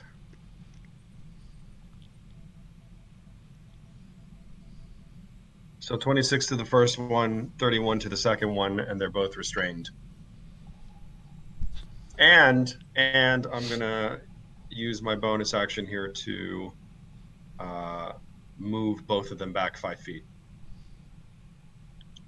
Then I'll move behind Remy and say, "We don't have much of a choice, buddy. They're bad guys. Come on." And I yell out, and I also yell out to Remy, to Kate, and everybody else in my party.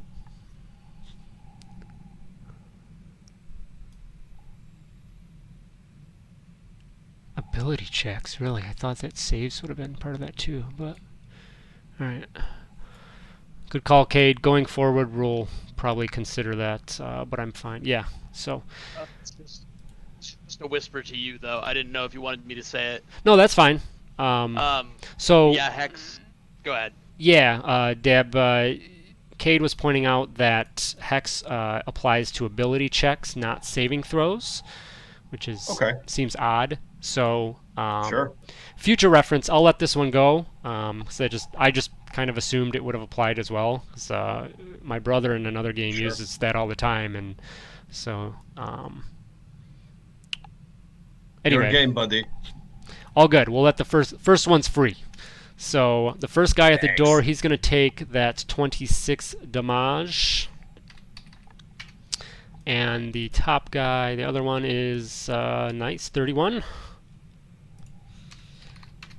All right.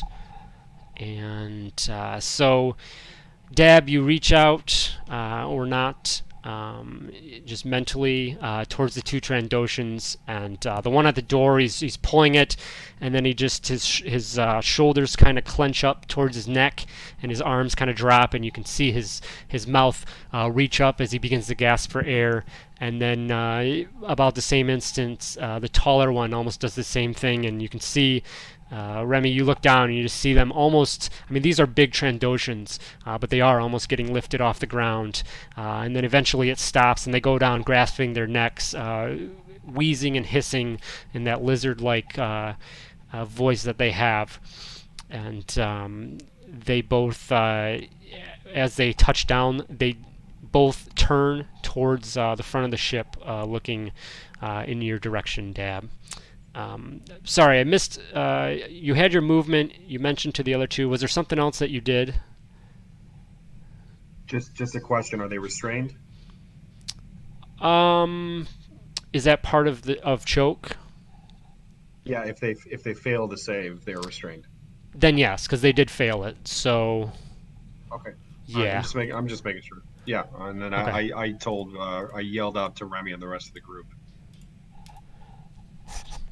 All right. So they are two little Trandoshans with bug eyes now, red and green. Restrained.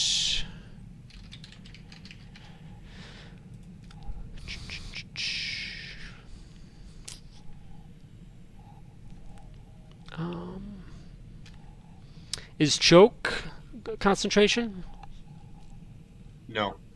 Okay, so they're just Hex yes, choke no. right. Oh, restraint's not a condition. They're just like grappled, basically, right? Is it not a condition? Yeah, it is. Oh, I think I was looking at the starship conditions. Good job, search.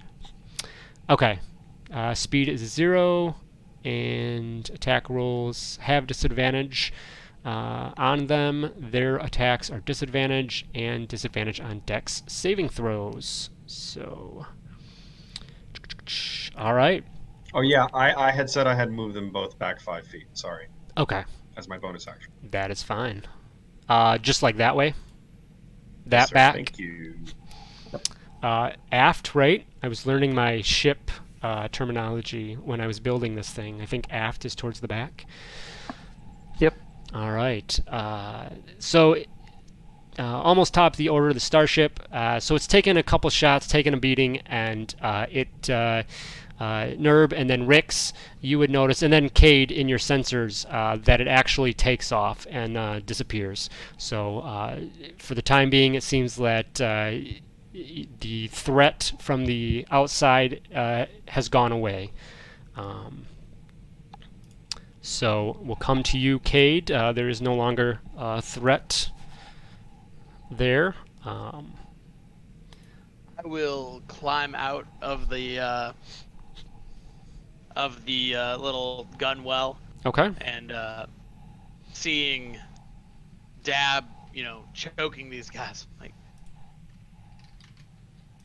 all right, I'm not gonna ask too many questions. I'll take my blaster in my left hand and just fire at the one at this guy right here. Okay.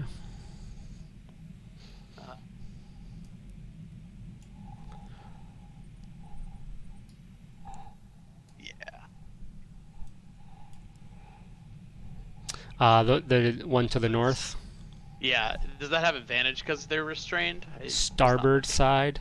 Yes. Advantage, I think so. Yeah. Yeah. Attack rolls Probably. against them. Hold on though. What's the range on a blaster pistol? Probably not great. Yeah. So it would just be a straight roll because they're. So it's the 14. What's your movement? Well, that's a good point. I think you. Yeah, I'll take. Well, how much did it take to climb out of the gun well? Like 5 or 10. So if Okay. you're gonna be 5 Then feet I'll- short, then I'll give it to you, and if you have your normal movement, would get you in range. So. Yeah. So whatever your normal. What's your normal range? Or 40 feet for a blaster pistol. For your movement speed. Oh, 30. Sorry. Okay. So yeah, right there. Okay. So yeah. Yep, I'll give that to you. So would be the 20 then, because it has advantage because he's restrained. Yep. Toward the top guy, and that is that should definitely just hits. So you pull up your, and actually I wanted to mention this, guys. Try and flavor your guys' attacks as well, but if you would like to do so yourself, I'd be all for that. I would love to hear Okay. your expressive ways of doing things. Awesome. Yeah, I love so doing Cade, that. yeah, I'd love to hear it. So I mean, Cade comes up and blasts your shot, and it goes, and you think at first like he almost absorbed it. He does have some heavy armor, but you can tell that he felt the impact on that shot. I'll just follow that with a second one. Okay. Second blaster shot. Trying to aim above the armor, but We'll see what happens. Ah, it's not good.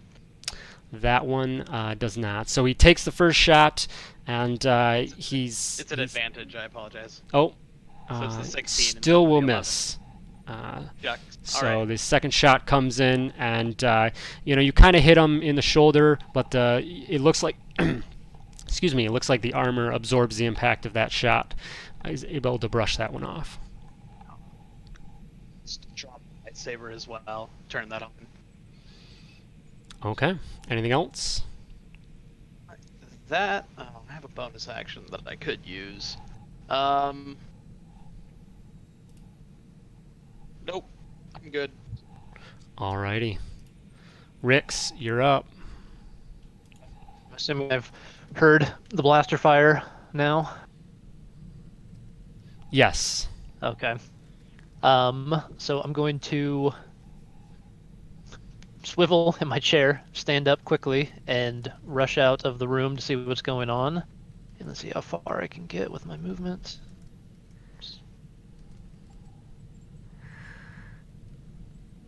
There. Oops.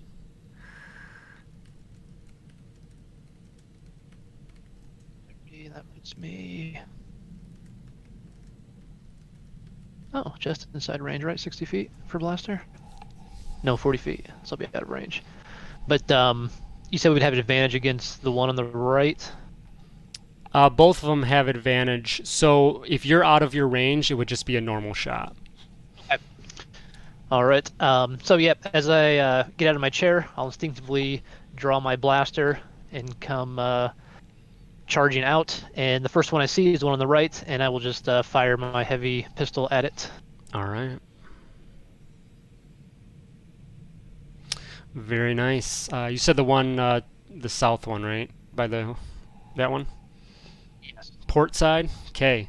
So you run out, pull up your blaster, and take a shot down the hallway, and that makes a hefty impact. And the Trandoshan was still kind of nursing its neck from being choked by Dab, and no time to brace impact as the shot hits him, and he feels that. Go ahead and throw that damage for that. Nope. Just hit your hit the name heavy pistol in the chat, and it should roll that. There it is. All right. Good roll. Since I had advantage, do I get to do my sneak attack die on it as well?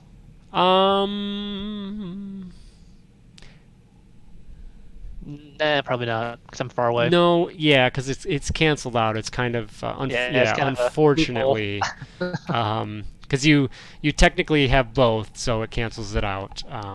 But yeah, I mean, that would help you out otherwise. So, anything else? I mean, you still had your bonus action, correct? So you could technically, if you wanted to use that, is sneak attack bonus action?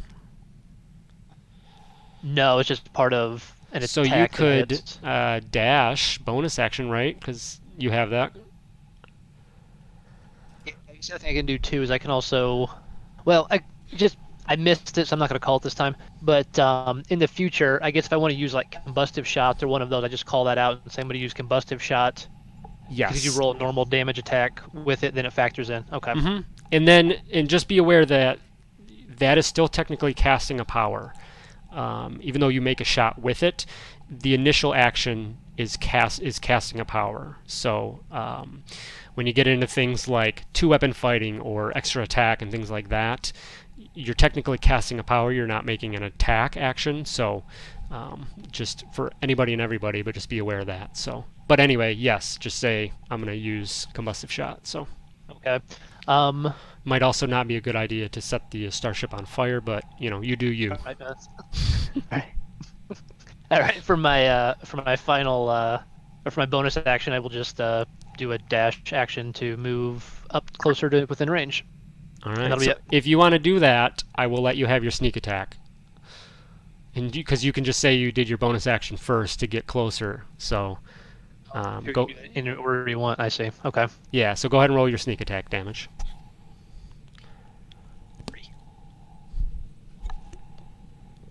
Yeah, I think you just said that. Yeah, you can do those in whatever order. You can break up your movement if you want as well. So, all right, 3 more. All right, HK. All right. HK is going to follow suit. He's going to draw the old-fashioned sort of hunting rifle he has on his back and take aim at the Trandoshan to the south. Going to. Oh, I didn't roll.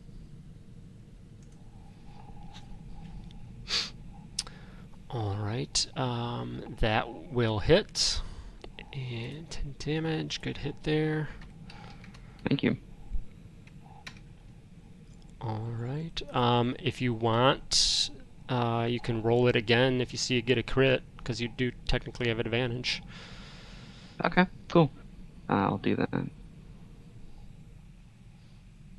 Nope. right. Nope. Cool. There's a way I'll have to check because in my other game that also is engineer and whatnot. He had I'll have to figure out where to put it into his blocks his droid's name, so that's easier to tell who's rolling. So we'll look at that later. Yeah. Because Okay, cool, yeah. cool. But anyway, yeah. Anything else? Go ahead. Yeah, so HK is gonna sort of just stand in place and wait for his next action. R2 has expended their system boost dice, so unless the ship's taking damage, it's just gonna continue to hold action. Patch. So you would say, I'll say that at least some sort of an announcement or something has been made that the pursuing ship has gone. So you would know that. Okay. Yeah. Anybody else know if you're holding an action, can you just drop that and then do another action, or do you have to use that ready action? I've ruled previously that you can just drop it, but I'm not sure. I think that's what I would do too, but that's up to you. Yeah, that's fine. So if you want to do something else. Yeah. R2 is going to just start moving up as well. And I think they're too far to really do much of anything else. Yeah. They are going to just take the dodge action for now. Alrighty. Cool. So at this point, it's our pilot's turn, and you guys thought you're in the clear from anybody outside on the ship, any external pursuers, and Nerb gets on the comm. He says, "We've got another one. If someone wants to get back on that gun." And he says, "There must be a homing beacon on this ship. There's no other way that they would keep pursuing us like this. I'm going to have to try and steer us out of our path." And that is his turn. It is the Trandoshan starburst side. He is very frustrated and annoyed. He's going to, let's see, restrain. He can't move. So he's going to just look down the hallway.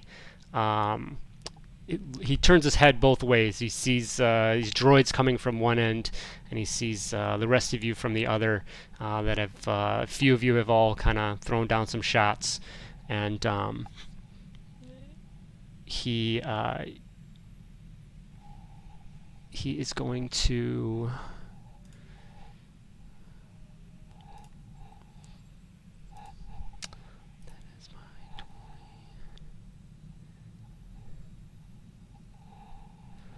pull out his holdout that he has, and he's just going to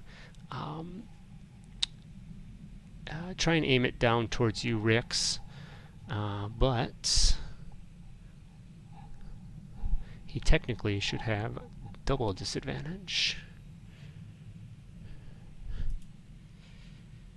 So yeah, that's a nat 2 on the roll, so I assume that's going to miss there. But he's going to get a second attack.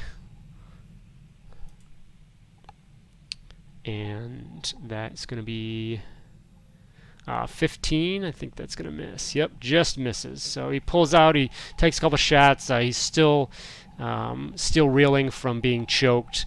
And there's a force, for lack of a better term, holding him kind of in place or restricting his movement.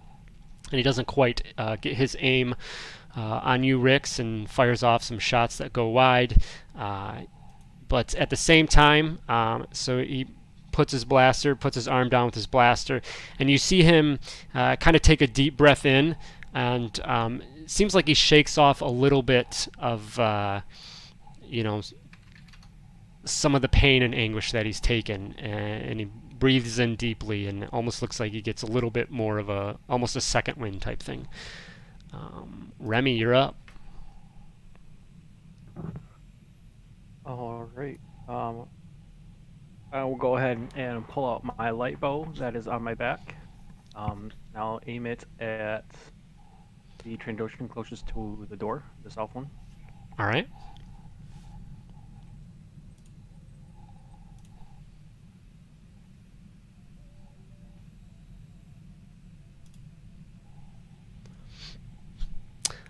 That will hit.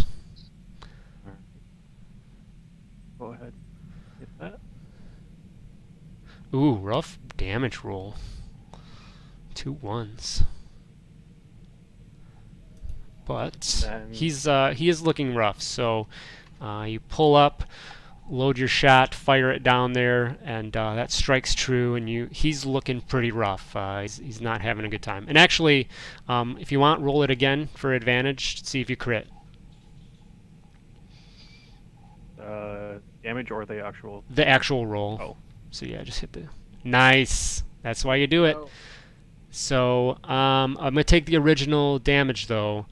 So give me... You have one more attack. Okay. Give me... Actually, just roll me just 2d6, please. Okay. So, your first shot, you line it up, and this is something that you've trained many times to do, and you pull the shot out. How do you take him down with your first shot? First shot goes just above the armor into the neck.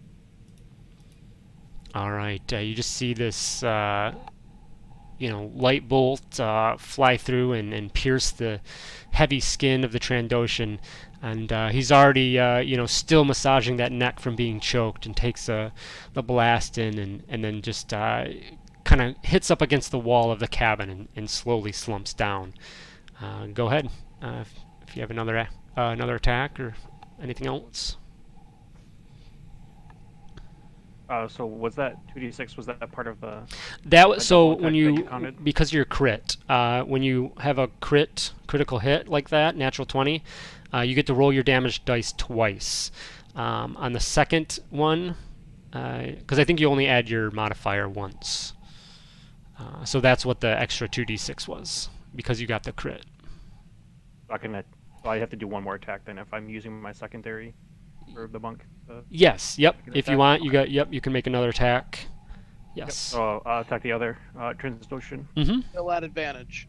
Yes, at advantage. So you can hit your advantage toggle if you want, or just... All right, very nice. The advantage helps. That does hit. You're able to pierce through his heavy armor on that one. Go ahead and roll damage.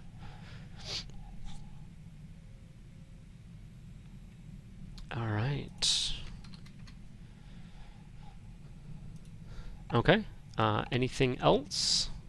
And then after taking my shots, I see the one drop. I yell out to the group to finish the rest of them, and I run back into the cockpit to assist the pilot and as a co-pilot. All right, great. Are you doing you're going to do the piloting role? Yes. Okay, cool. And we can figure that when we come back, but that's fine. All right, so that guy is dead. Dab.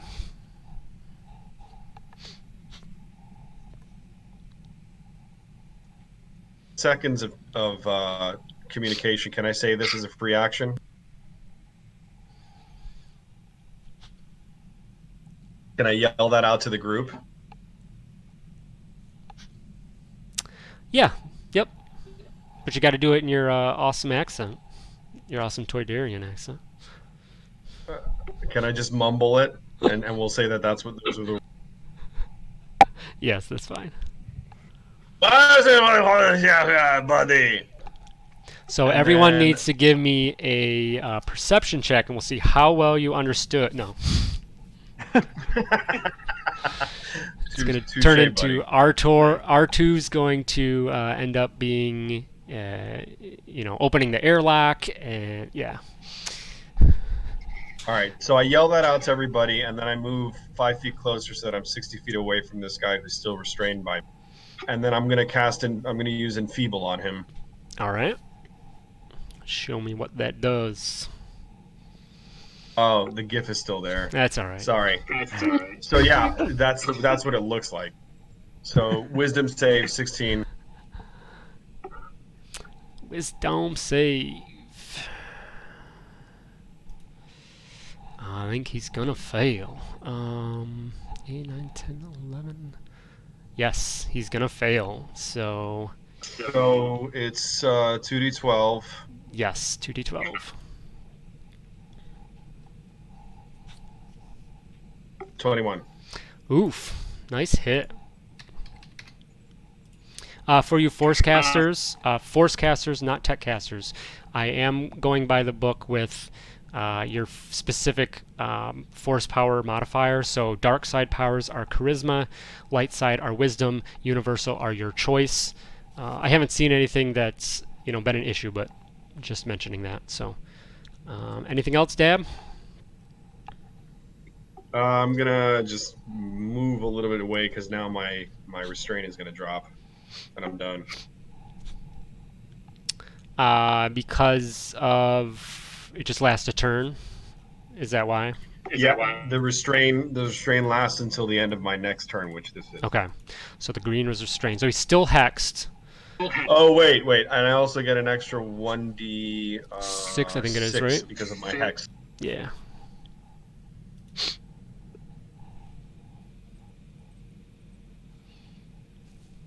Yeah, so the extra 4 Alright. damage, I'm done. Nice.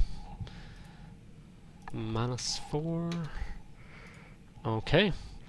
All right, good turn. So after that, actually, let me re-roll this guy. Probably should have done that.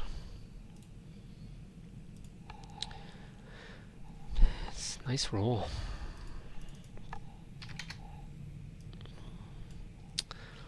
All right. So Cade, you're up. I'll hear the Toydarian's instructions, and I will I'll turn off the lightsaber, turn around, and 5, 10, 15, 20, jump back in the hole, and see if I can't spot that ship. All right, so you do hop down in there, and another ship is currently approaching, and it looks, it's making its a direction towards you guys. And from what Nerb has said is that this guy's not friendly as either. So Is it within the normal range of the cannon? yes, yep, you're good in Okay. firing range. So take a Alright. shot. Ooh, that's not good. From earlier. That is gonna miss. Yeah, I'll take the second shot. That is wow. Gonna All miss right. as well. Rough. Consistency is Yeah. important. All right. Any bonus actions? Nah, I'm good. All right. Does you have as a gunner, resourceful, whatever? Does that doesn't apply to attacks, does it? Well, no, No, that's that's for just your when I gambit roll the die. adventure Yep. die. Okay. Yeah, and I'm not sure that adding there's a precision attack, but I'm not sure that adding. Well, yeah, I don't know. I'm not gonna waste that on a 9. I'll tell you that you potentially could make it. So if you want to roll it, it's Only got 1 left. up to you. So I think it's actually it's. I mean, I don't know if D4 is 50-50, but you have a 50-50 chance. I'll have my target lock thing that I cast before we stopped. Actually, I forgot to think about that because you did, and the ship flew away. So technically, we'll say that yes, that applies. And so, what does that give? I believe it's advantage on the roll. Okay, so yeah, give me one more attack roll, Cade. If it's another 9, we're ending for the night. It's trying. Come on. Everyone must be getting on and playing their online There we games. go. All right, that hits. So we have at least 1 hit. Give me some damage there. All And right. 1 on the damage. Nailed it. All right, so shot goes out. You see that the hit targets. You get to add that bonus, Rix. Yeah, for target acquired, right? Nice. Okay, so the shot goes out, registers on your scanner, Cade, that it hits, and Nerb calls down in the headset. Good work. Let's see if we can fend this guy off while I try and lose him and get off our path. Rix, you are up. I am going to, since I forgot to do this before, use my free action to Ranger's Quarry this one. Oh yeah, that's good to do. Yep. And then I'm going to fire my blaster at him again. All right. Not at advantage anymore because of the restraint is gone, so just normal attack. That is unfortunately going to miss, so I take your shot, and he's paying attention this time. It looks like the force restraint has lifted from him. He's feeling a little more agile, and he gets out of the way of your shot. Being that he's no longer restrained and is probably unhappy with the shot I fired at him, I will use my bonus action to dash over here around the corner. All right. All right. So the new enemy ship is in pursuit. Comes in, and they are going to take a couple shots at the ship, and you all hear the impacts on the shields on the side, and the ship rocks a little bit. And Remy up front in the cockpit with Nerb, you can see he's just visibly getting more frustrated, and kind of putting his hand patting the console and just saying, "Hold together, baby." Droids, HK, R2.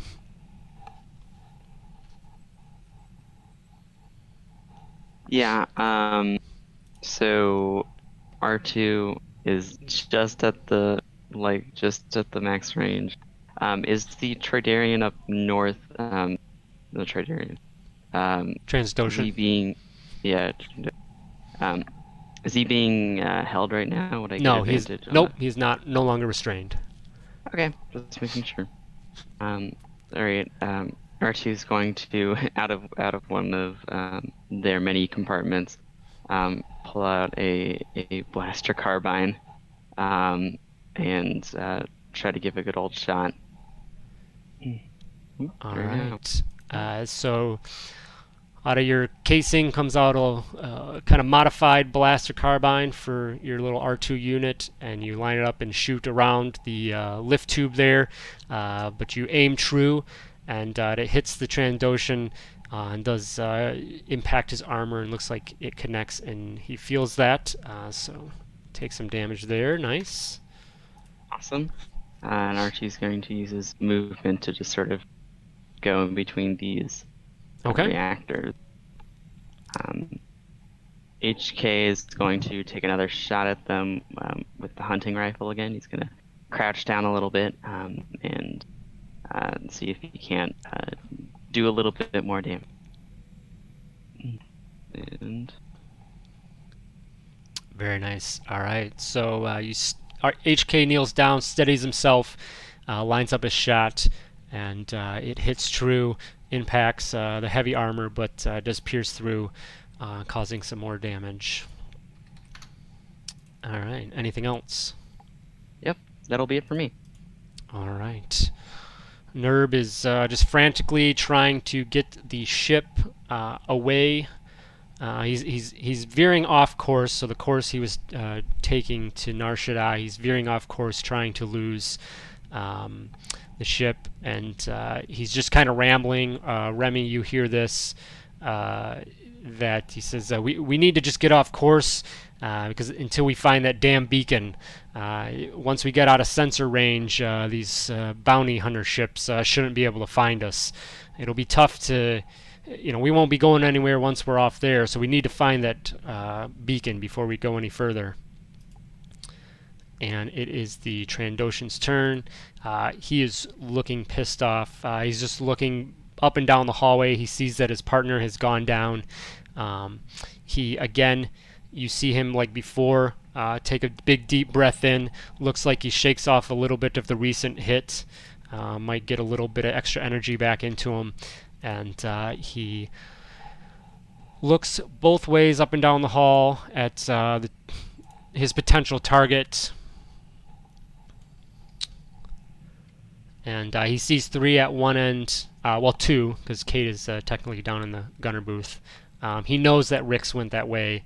He assumes he's still there, but he's going to take his chance and run towards HK. So he's going to go make that movement...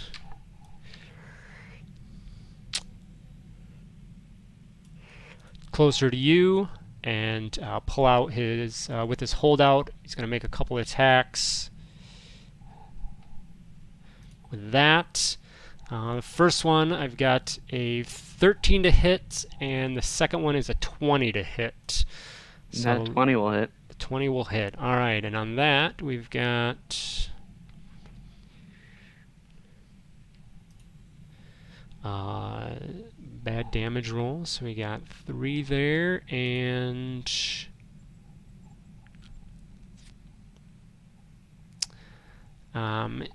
he's going to he's gonna try and add a little more damage to the shot. So we've got 5, 6, 7, 9, 8 total points of damage to HK. Cool. And that is his turn. He just kind of growls, yells out in frustration. Remy, you're up.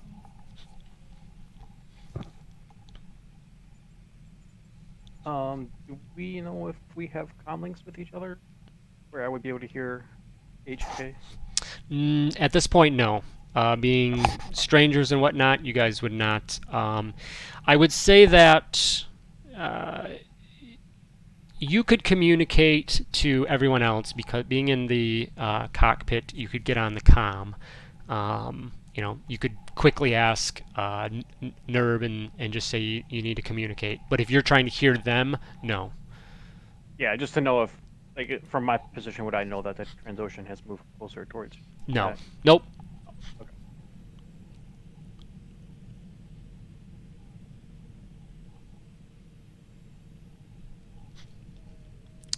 I mean, you could turn around and look, and you could gather that he's moved away, but glancing down through the hallway, but you wouldn't have a great read on the true distance. Okay.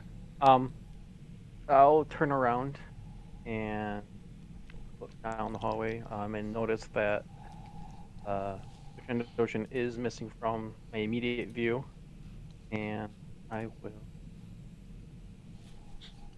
get up and sprint down the hallway using my Neon and agility.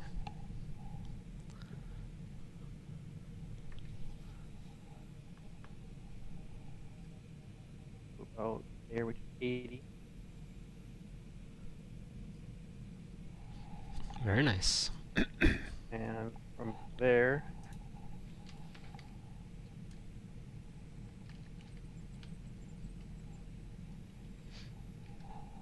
I will go ahead and take another shot with my light bow. And we don't have advantage anymore, right? No, regular shot. All right, so you get out of your seat, start running down the hallway. Despite your natural ability to make up the ground, it seems that it has broken your concentration, and the shot goes wide. All right. And my follow-up shot from my monk passive. The consistency tonight is just fantastic. So another shot goes out, and again, you just aren't able to steady yourself on another shot. Seems like it might hit him in the back shoulder, but it doesn't even phase him. The armor just absorbs it. Anything further? I will go ahead. For now, I'll just end my turn. We'll leave it at that. All right, Dab. I'm going to cast Enfeeble. First I'm gonna move. Sorry. I'm gonna move my 25 feet, and then I'm gonna cast Enfeeble, and I'm gonna burn an extra force point to make it distant, since I'm out of reach. And Wisdom save 16. Nat 20 on the roll. Nice. So no effect at all, right? Yeah. It's like half damage. Yeah, it says it takes 2d12. Otherwise, it takes 2d8. Oh no, yeah. There's no effect. Yeah, for an at-will, no, it's nothing. Yeah, and hold on one sec. I then am going to. No, that's it. I'll just wait here. Alrighty. Top of the order. Let's go ahead real quick. Anybody that needs to, let's take a quick break, and then we can come back and get this finished up. So we are back top of the order. Cade, it is your turn. A new ship has arrived. You have gotten a couple shots off on them. It's your turn. I'm gonna swing the turret around, trying to follow it as it's cutting across our path. Okay. Um, That will hit. Nice. I'm rolling damage for that, Okay. and then I'll take my second shot. That will hit. Damage for that. Very nice. Yeah. All right. Just tag it twice. I don't like finally getting the hang of the different sensor on this ship. Very nice. So you fire off your shots. The second one, despite the ship clearly trying to pull away from the normal vector it was on and pull away from the ship, you're still able to line that up and get a shot that rings true. So good there. Rix, you are up. Right. I am going to use a little bit of movement to get to within range. So since I have the Ranger's Quarry on that with my Mark of the Deadeye, that doubles the normal range of my blaster, so it's at 80 feet now instead of 40. Very nice. So that should be enough, maybe a little bit more. Move up. And will fire with my blaster pistol with a warding shot. Okay. Awesome. Nat 20. Very nice. So that obviously hits. Give me initial damage on the roll, so hit your damage there with the... Okay, so you got that initial damage. Very nice hit. That's 12. And then tell me warding shot again. I think Warding. Yep. 1 second. I had it. I believe that reduces damage on their next attack, right? I think that's warding shot. Warding shot. On a hit, target suffers normal attack damage. Dim barrier surrounds it. The first time I deal damage before the start of my next turn is reduced by 1d6.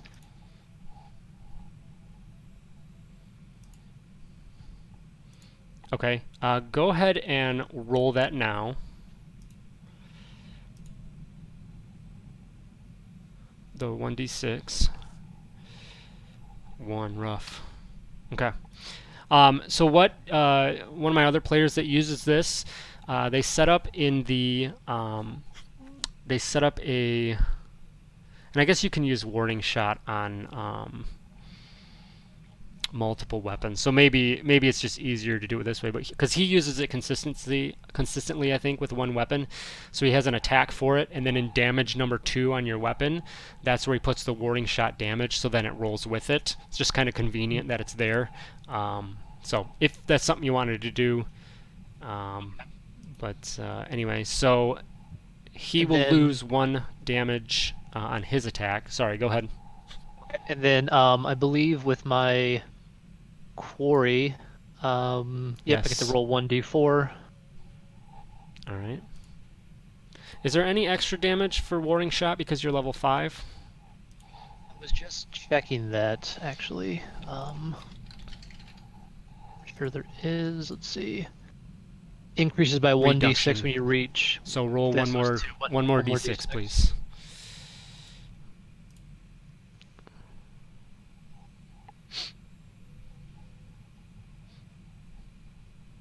Oof.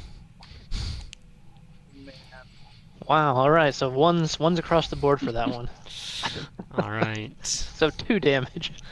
Well, HK's sitting there with 22 points, so who knows? It could be that 2 points could be saving. We'll see. Anything else, Rix?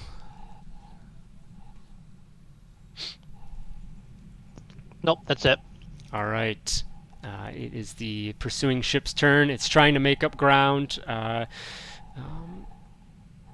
Nrub, whatever this guy's name is, he is doing his best to try and steer the ship off course. The other ship does take a couple shots. You guys, again, one of them at least does impact. You feel it and hear it on the ship. And Nerb yells out again on the comms. He says, all right, time to get some juice back to those shields or the engines. Either one. We could get some help boosting out of here as well. And HK and R2. All right. So R2 is going to abide by the orders and try and boost up the engines, which is a D4 plus or times 50. All right. So 150. Okay. If you want, I think it's free that you get to roll that again, right? Yeah, it is. So if you want, Sorry. that's fine. Give it a try. Might as well. All right. No, we'll better, take the so. first one. Okay. So you boosted up those engines, get a little more out of them. Give me 1 second to check on. Okay, cool. Oh, never mind. And he's that's it for R2. He has an action, but I'll just use it to take dodge. And HK is going to try and start backing up a little bit, door, and take another shot with the hunting rifle. Ho-ho. All right. So you are, I mean, right there. like you can say you take the shot before you move because that lift tube is obviously in the way. So we will say that the lift tube distracted you and you weren't able to connect your shot. So. All right, cool. And I'll stay there for my turn. Okay. And the boost was a bonus action. Did you have an action for R4 or R2? You said. Just dodge. Okay, that's right. All right, Captain Nerb's turn. He yells out. You hear over the comm. As his console starts flashing that he gets a boost, he says, "There we go," and you guys all just can feel that extra energy to the engines as the ship takes a pretty significant bank. But then almost jolts you back a little bit. I mean, not too bad, but you can definitely feel this extra boost to energy. And he takes off. He says, "Yeah, we're losing them. We're just about out of here.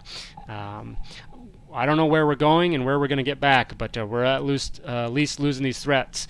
Any luck on that damn homing beacon?" And then we get to the Trandoshan. So he is obviously very frustrated. He's looking around. He's not seeing. He just doesn't know. Obviously it's he picked the wrong day to get on the ship, and he is. Second.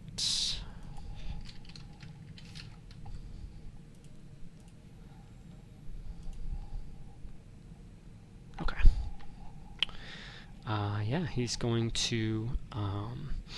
He saw that HK kind of disappeared around the door, and he's going to look back. And at this point, even though there's a few more people down the hallway, he's going to come towards you, Remy. Let's see if we can get. Yep. So he's going to come in and try and hand to hand get up close to you. And take a couple attacks. First one, nat 2. Next one, nat 20. Quite a swing there. So we've got.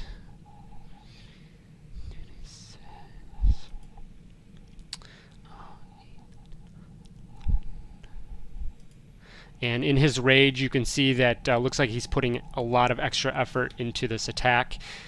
So he's going to do 12 total points of kinetic damage as he swings his tech blade. We're going to take 2 off of that, so it's actually 10 to you, Remy, because of the warding shot. So that helps out a little bit there. And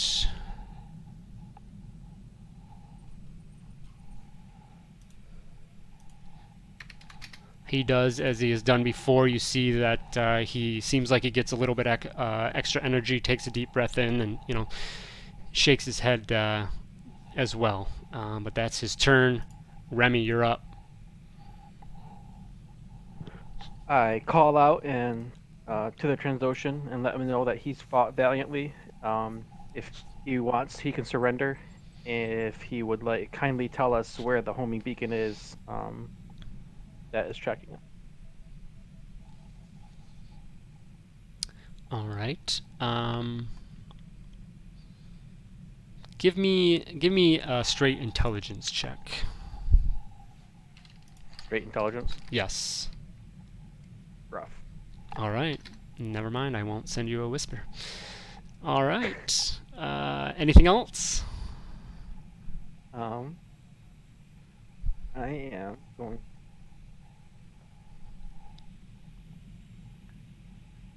Hit him with my chakram as a melee weapon.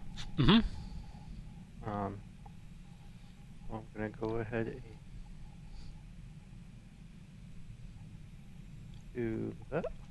Very nice. All right. So you call out to the Trandoshan, tell him to stand down. And you can kind of see in his face, you're not sure that you got through to him. But regardless, you pull out your chakram and take a heavy swipe and swipe right across his stomach, and you can see that it definitely makes an impact. Go ahead and roll that damage. All right. Ooh, rough damage roll. I'll do one more attack. In this point, expend a focus point to hit him with a stunning strike. Okay.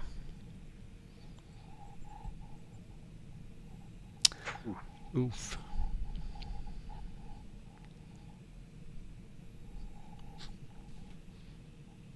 I think you could technically use. Anybody else? Any monk players? Stunning strike has to be called out before or after.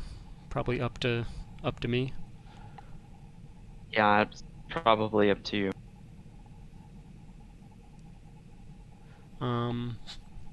I'll let you, Remy, if you want, on the stunning strike. Use just kind of what it says. It says when you hit another creature, you can spend it to attempt stunning strike. So I'll allow you to use that post your initial hit. Your second attack obviously is going to fail, but so that's a con save. What is the DC on that con save? Where do I see that? In your class features, it'll tell you. It'll say that some of your things have. And there's it's going to be 8 plus something. Proficiency bonus and then wisdom or charisma. My choice. If it's your choice, you pick the highest. So charisma. What's your charisma at? 3 or 4? 3? 3. And then you guys are proficiency 6, so it's probably, what's that math? 8, 14? Yes. Okay. So they are going to fail. So they are stunned. Throw a green bubble there. Blue is Rick's, you're Corey, and then he's still hexed via dab. And is that your turn, Remy? Yes. All right, Dab, you're up. Yeah, enfeeble again.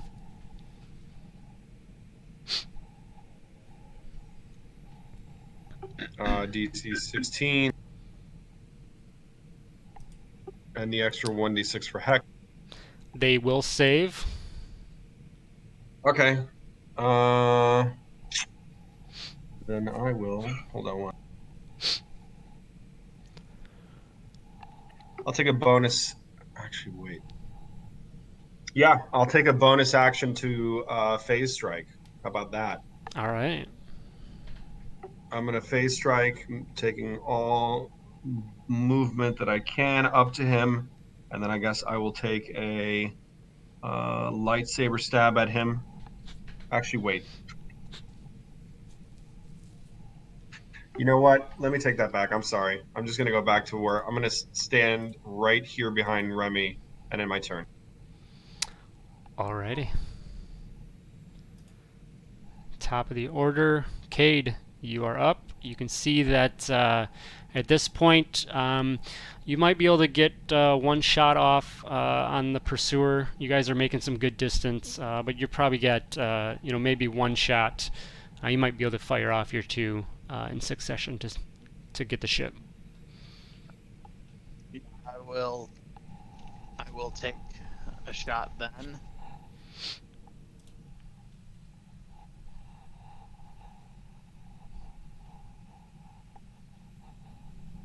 Nice. Does that hit? 15? Yes, it does. Okay. There's the damage on it. Okay. If that's all I can get out, then that's all. That's.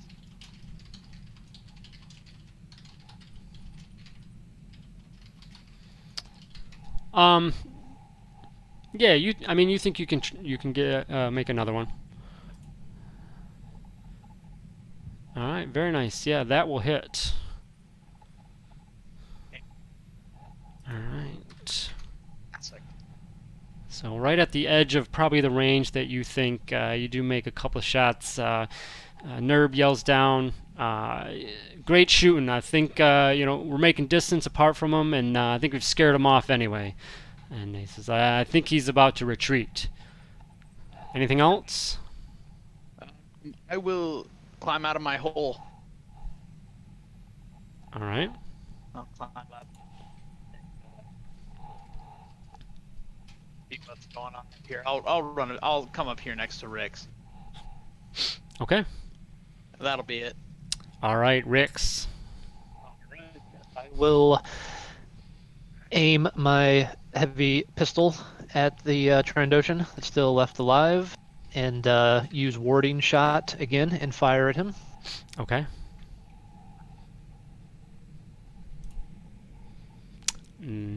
That will not. You try and line up a shot, but it seems that Dab and Remy might be clouding your vision, your sights, and you're sketchy on the trigger. All right. Let's see.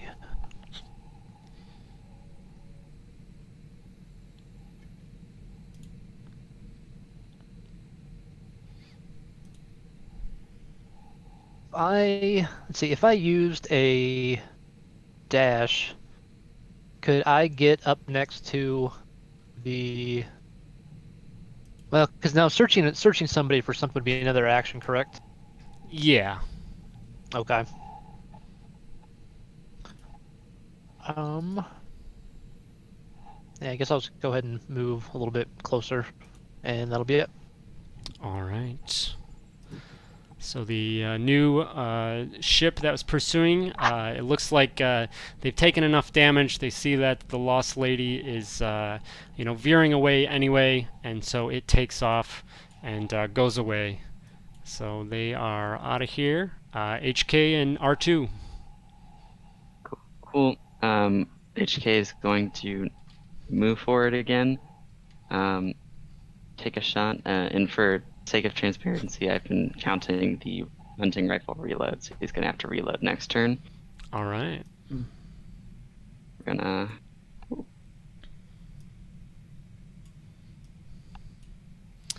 That is. So you take your shot, and it's going to go down. It hits him in the back of the armor, but doesn't look like he turns his head because he can kind of feel the impact, but it doesn't look like it causes any damage. Okay, cool. That'll be it for HK. Let's see. And let me check real quick. Yeah, R2 is going to go over and cast Repair Droid on HK over here. All right. He's going to start sort of welding on a small patch of damaged armor on HK. All right, great. That's a nice roll there. So I think you're up to full. See at 30. Yep. Nice. And that'll be it for me. Alrighty. Vernerb gets on the comms. It says, good work there, Gunner. We've lost our pursuer. But as I said, right now we're just kind of out here in dead space. Hyperdrive on this baby's just not out of commission. We're not going to get anywhere. So we need to get back on our trajectory towards Nar Shaddaa. But without that Homan beacon taken care of, we're just going to see more of these pursuers. And it is the Trandoshan's turn. He has Remy and Dab basically in his face. He's just looking down on you, snarling. Looks like he gets a little extra energy, not 100 points. And looks down at you, Remy, and he's going to take his attacks again with his Tech Blade. First one I'm pretty sure is going to miss with an 12 and then a 13. So I think both of those will miss, right? Yes. And he is going to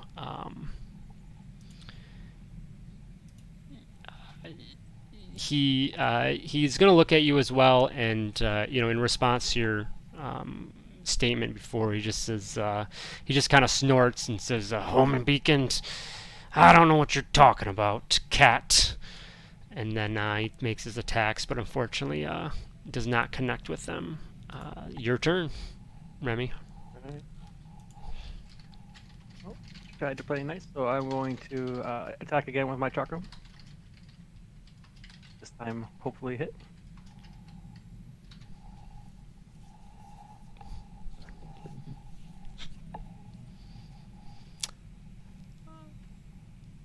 Sorry, 11. That is not going to connect. So you, again, try and swipe your chakram up at him. It just grazes across his armor, and he just kind of looks down at you, smiling. Do one more.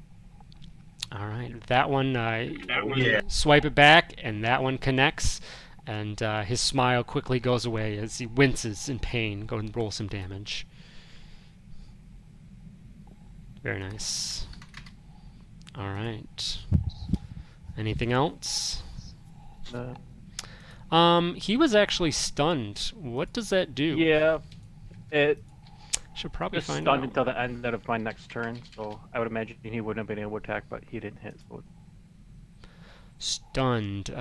Can't move.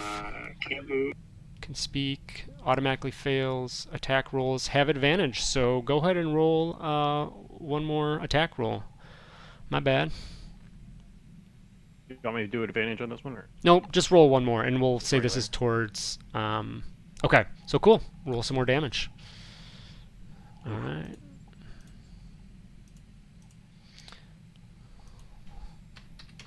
And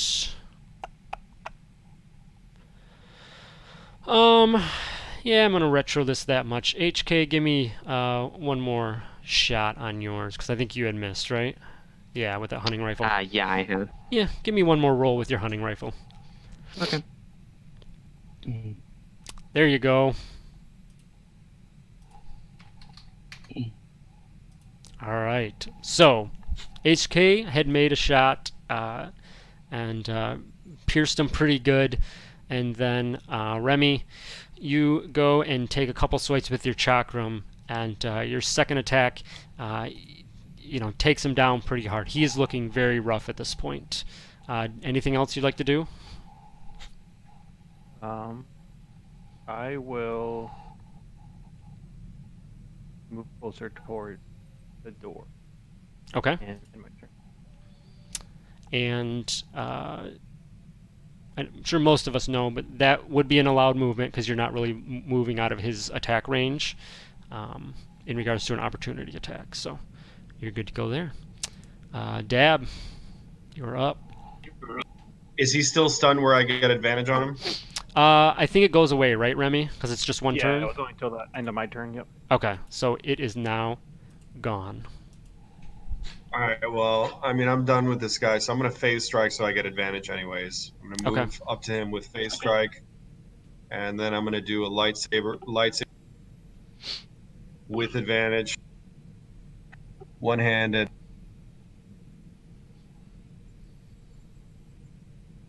22. Very nice. Dab's frustration fills his swing of his lightsaber. It connects. How do you take him down? I just impale him through the chest, and Nice. as his life force is bleeding out, I go up to him and I'm like, "Should have listened to me, buddy," and then I just ease out my lights.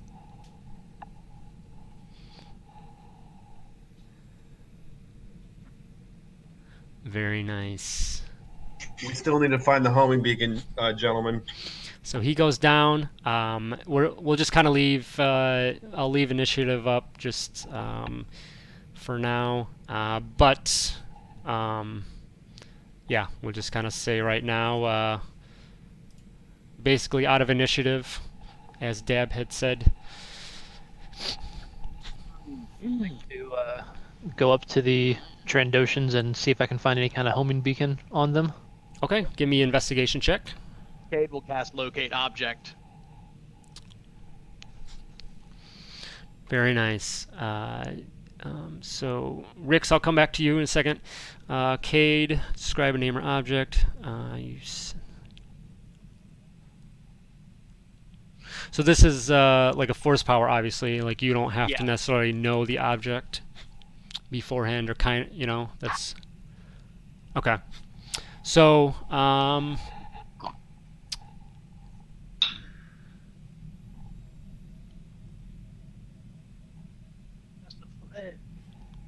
power can locate. So you haven't seen it. So you can't specifically locate it, correct? Well, it says, I mean, describe or name an object. Homing beacon is an object. Okay. Sense the direction if it's As long as it's within. okay. So it's definitely within 1,000 feet. I guess I'm just trying to figure out like if you could specifically identify where it is, because the only thing is that power can locate a specific object known to you as long as you have seen it while within 30 feet of it. So that technically would be a no. Right. The I direction. guess this would identify any homing beacon because, like, I think it's a whole. No, that's fair. A holdover from 5E, Mm-hmm. right? Where it's like if you're casting locate object to locate like your sword, you would be able, a specific sword or something like that. Drake is saying otherwise in chat, so he's backseat DMing. Fight me, Drake. So, fight.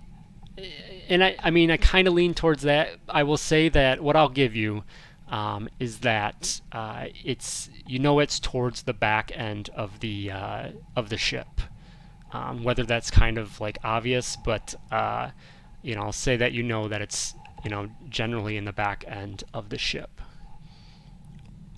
So let's check back here, and I'll start running back that way. I'm Okay. going for the Trandoshan's cabin because we saw them, right? Yeah, everything, right? yeah, you knew all the doors were open there, so you knew, yeah. And I'll say that, yeah, I'll say as you head towards the back of the cabins that your sense, should figure out a rule for this sometime, but your sense on the object grows a little bit, so you're getting warmer, kind of a thing. And then Rix, so you go over and start investigating the Trandoshans. Just take the 20 for both of them, and you look through. You do not find anything on them, any kind of like tech device or whatever that you would think is a homing beacon device. They just have their weapons that they had. One had a holdout tech blade, and the other one had another blaster. I'll have to look back up what that is. And just each of them had a handful of credits, anything like that. So if there's anything you want to take off of them, let me know. And then sometimes bad at the loot thing, so I just do that after the fact. But if you want to loot them, I will certainly figure that out. Yep. Okay. Yep, I'll plan to take the credits, and then we can talk about what kind of weapons they had on them if it's anything useful. Okay. Yep, I'll make sure to make a note for that. And that's about it. So you didn't notice anything that looks like, they had that. So, all right. Anybody else? Did I hear Cade say he's taking the credits for himself? You did not hear him say that, because he did not say that. I did not. Aha. Are we going out of turn? Yeah, it's just kind of, sorry, we're not really initiative here. It's just kind of open. I'll just close it. Yeah, so. Can I run over to the Rhodians and deceive them and say, "Hey, we're under attack. There's no time to waste. I need all of your arms right now." So, first the door's locked, because shit went down, so they locked their cabin door. So you can pound on that and see if they'll open up. And I guess I'll say that you can yell through there. So give me a persuasion check. See if your message gets through to see if they'll open up for you. Yeah, we'll say that. So the door opens up and you see them, and they look pretty frantic. So you can again continue your message. Sorry, what was the second half of it? I'm gonna say, we need your blasters and we need some of your credits. We're under attack. Hurry.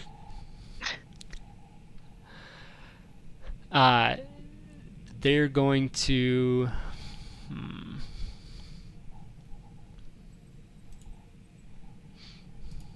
We're using the credits as ammo. Yeah, we're gonna use the credits as bartering. So they're pretty scared of the situation going on. They don't know what's going on. The one to your right kind of peeks around you, looks out the door, and can see two bodies. Can't really necessarily identify them, but because there's Ricks and around there, and then you're in the way a little bit. And then they just look back up at you, and just saying, we can give you the weapons, please. What good will the credits do? Please just save us.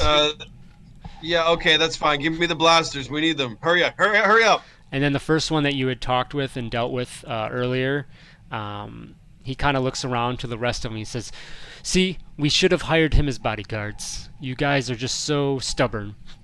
And they slide two cases out from underneath their seats, and you now have the two cases. So there's three weapons in them total. There's seven different blasters available. If you're looking to specifically use them now, I will have to look those up, but otherwise I can figure out if you're swiping them. No, I'm gonna tell them to stay put and close the door behind them. Okay. And then I'm gonna motion to HK. I'm gonna motion to HK to come grab these things and hide them in our cabin 3. Yeah, HK will definitely oblige and take them and put them over in the cabin. Okay. In the meantime, Remy would like to knock on the door of the one that your Droshans were trying to break into, and kindly ask the persons, like, we've took care of the problem. Can we ask why they were coming in for you? So the door is, you can get maybe your arm in through the door because it is still the actuator or whatever. Just saying words, but whatever would control the door is obviously fried, and the Trandoshan hadn't completed opening it. So you yell that in though, and you do hear a little bit of a weak voice, a male voice from inside. Just says, "You sure? Are they? They're all gone? Who was out there? What is going on?" Respond back and let them know that we took care of the problem, and we would just like to understand why they were trying to so forcefully enter their way into the room. Yeah, I would like to know the same. Is the door jammed? Respond back that we're not sure. We would have to take a look at its mechanics, but we will continue talking and ask if they know anything about a homing beacon. So there's from somewhere over the intercom, you hear a whisper of Lone Star. And then after the guy mentioned if the door was jammed, if I need to spell out the reference there. And then he just he comes up closer to the door, so you're gonna hear him a little better, and he just says, "Homing beacon. I don't know. I'm just here as a passenger. I'm just trying to get to Nar Shaddaa. Is somebody tracking the ship?" Give me an insight check, Remy. All right. You can tell in his voice, it's pretty wavering when he makes these statements. That you sense that there's, he's probably not putting forth everything that he could be.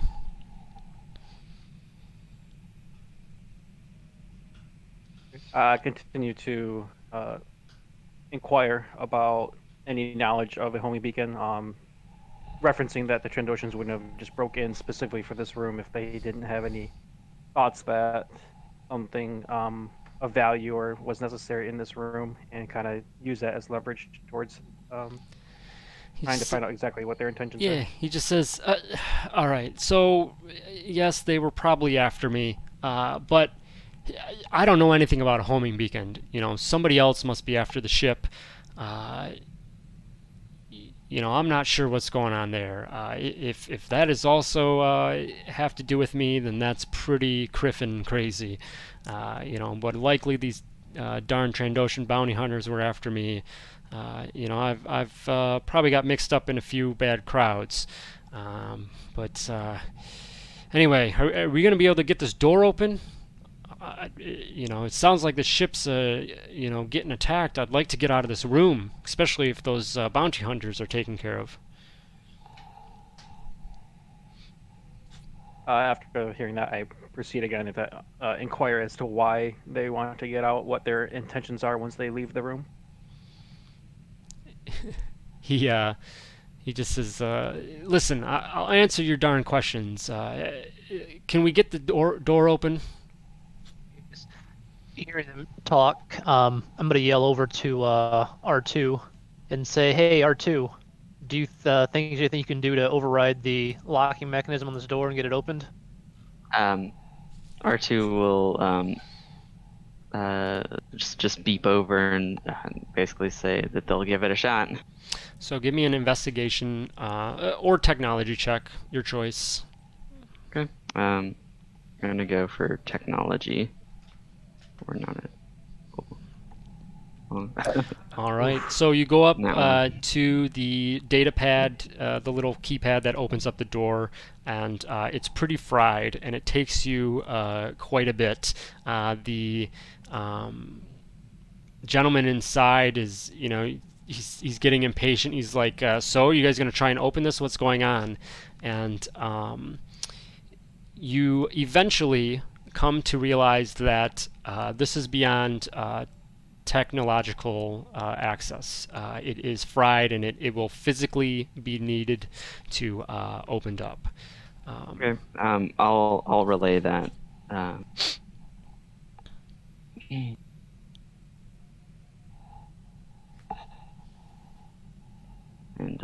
yeah, let me think.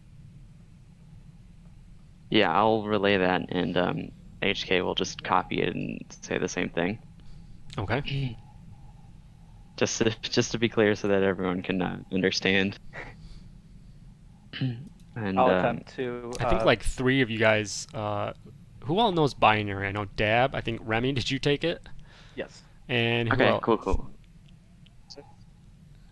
Kate, did you take yeah. it? You said. Yep. Yeah. Yeah. Okay, cool. Galaxy So we'll of just talk thousands about of species, and you five, most of you can talk to robots. So, but anyway, Some of the tone of the sound. Did I attempt to sorry. break the door open. I had tuned out there for a little bit trying to figure out this whole locate object thing. The last part of the spell says the power can locate the nearest object of a particular kind. So I was just trying to find any homing beacon. right. Okay. So, I mean, as I said, you were getting, walking down the hall, you were getting warmer.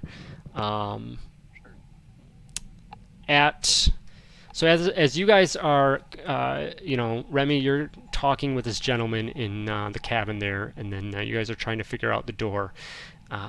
At this time, cabin 11, the door to cabin 11 opens up, and this protocol droid walks out, and he comes out, and he looks over, and he sees all you there, and he looks around, and he just says, he just kind of, to nobody in particular, but he says, hello, is there a problem here on the starship? Have we veered off course? Yes, we have. On this guy. What's that, Cade? Is there a homing beacon on this guy or in this guy? So as the robot, as the droid comes out of the room, your sense on locate object does seem to grow.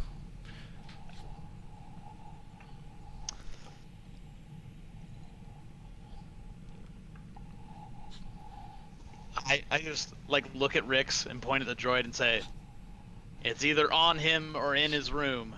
I can feel it." What the droid's doing here? Try to. You're asking him? Just look up to the droid and just say, "Hey, what are you doing here? Who do you belong to? What's your intentions?"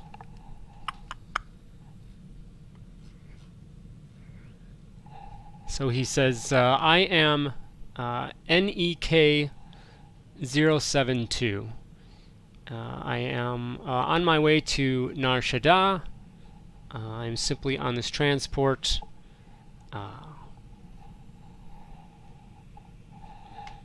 Again, is there a problem here? Yeah, we were just attacked by 2 different starships that seem to be honing in on a homing beacon that's present on this ship. You wouldn't know anything about that, would you? A homing beacon. No, I'm sorry. I'm gonna try to push past this guy and get into his room and see if there's anything in there. Okay. Give me a...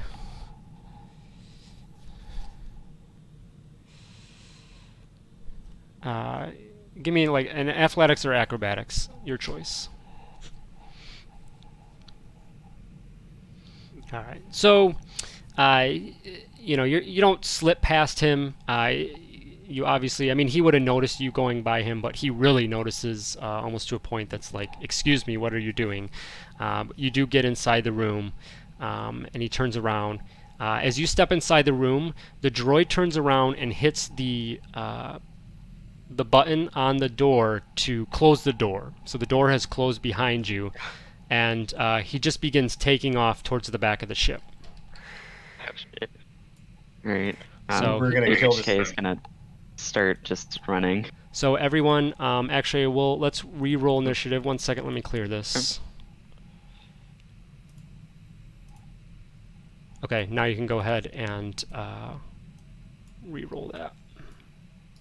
I'm gonna roll for HK and then just edit it to whatever R2's is. Does he have a higher initiative? HK has a higher initiative. Okay, I'm not sure. Oh, well, actually... Oh, because you have the alert thing, right? Oh yeah, I do. Yes. So, Alarm protocol. I have a +5. I would think that you, the base engineer, would have to do the main role. So, like, R2 would be the one making the roll every time.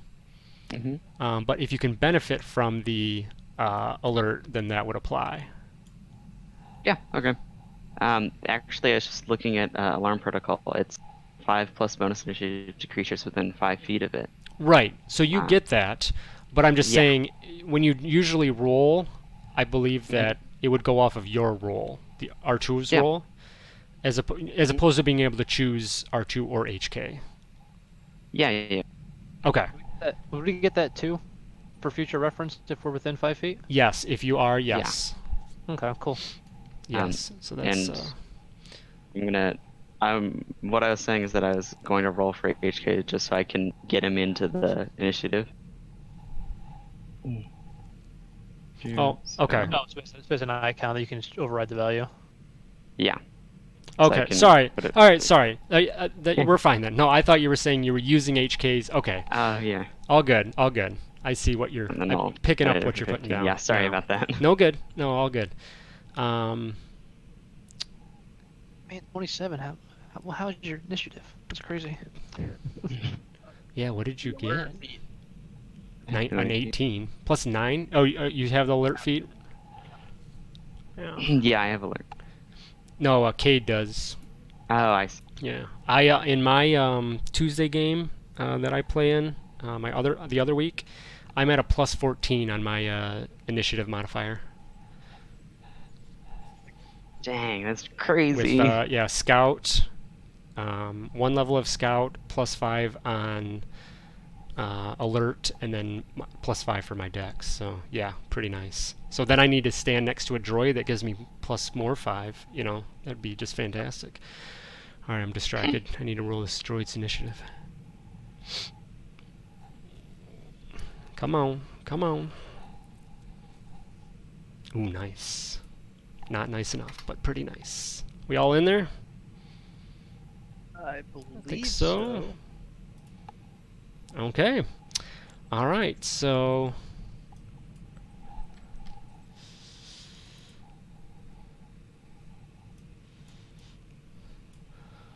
Drake is once again chat room DMing and calling me out for my movement speed on the droid. But you know what? He's going to use the dash action right away. So he's going to slip off. He's going to be able to get into this back room, and he does close the door behind him. So he's in this engineering room. Cade, you're up. God. If I press the button to open this door, does it open? Yes, it does. Okay. Then I will draw 2 lightsabers, and I will run out of here. 25, 30, 35, 40, 45, 50. I'll dash, and that's as far as I get. That'll be my turn. All right. I'm going to say that he loses his turn this round.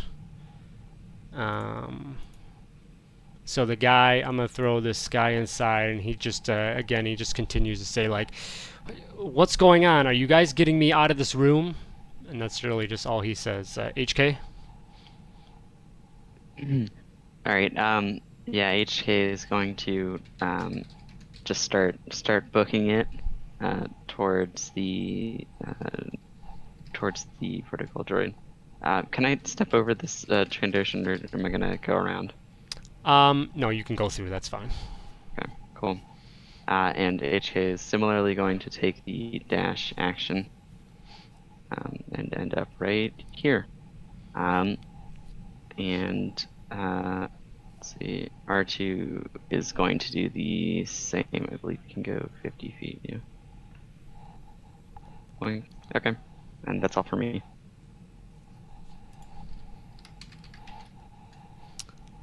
All right. Sorry, did you use both you guys? Yeah, I did. Okay. Rix?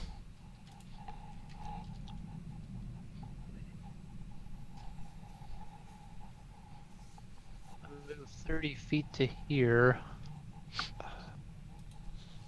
What it?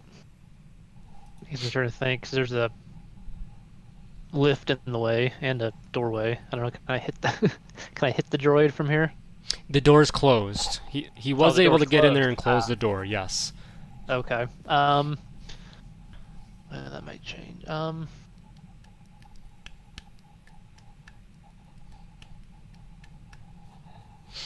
Yes, I will take the dash action Mm-hmm. to. Well, I guess I'll use cunning action, so my bonus action to dash Yep. to the door, and then is the door locked? Yes, it is Okay. locked. Can I use my security kit or slicer kit to try unlock the door? Slicer's kit for this. Slicer kit. Okay. Yes. Yep, because you haven't used an action, right? No. All right, go for it.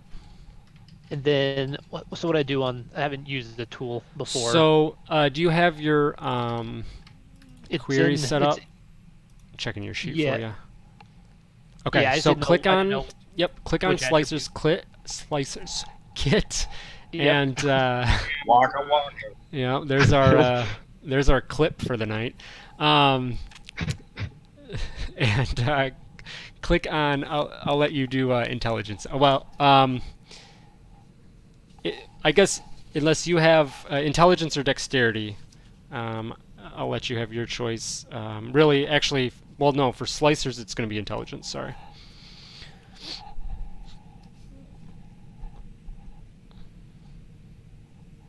All right, very good. So you patch into this door.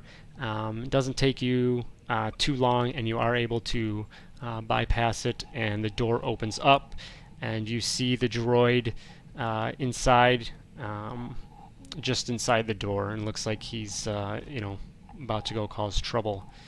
I believe that's your turn. I still have my regular movement, Okay. so I'll just go ahead and just get inside the door in case he gets creative and tries to shut it. All right, Dab. This guy down here still hasn't given us the full story of why the Trandoshans were after him. The full story, no. He's waiting to get out of the room, so then you can have the Paul Harvey. So am I wasting my turn to go up to him and try and intimidate him into telling us? Yeah, if you want to go and do that, yes, that would be your action. Yeah, I know. What I'm saying is it a fruitless endeavor based on what we already know? Would you like... I'll just do it. I won't ask you to tell me. How about that? Would you like a roll out of that to see if that helps? Like...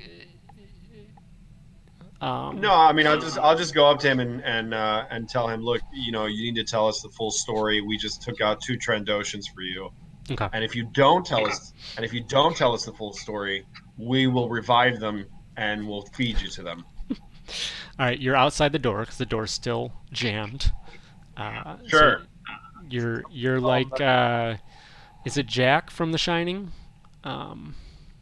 Yeah. Jack. So your Trandoshan little snout is pushing into this little opening, and pushing your cheeks back, looking like a crazy man, and you're just yelling at this guy saying, "Hey." Everything you just said, and you see him, and he backs away against the wall when you stick your snout in, and he just says, sorry, let me actually look at the notes and see what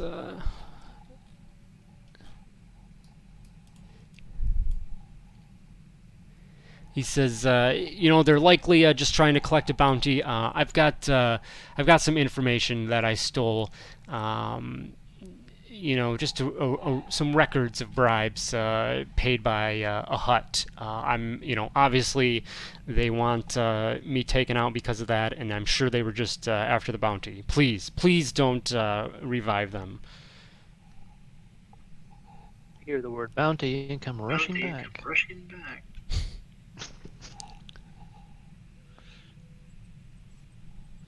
Yeah. I mean, is that all? Do I think he's telling the truth? You can give me an insight check on that.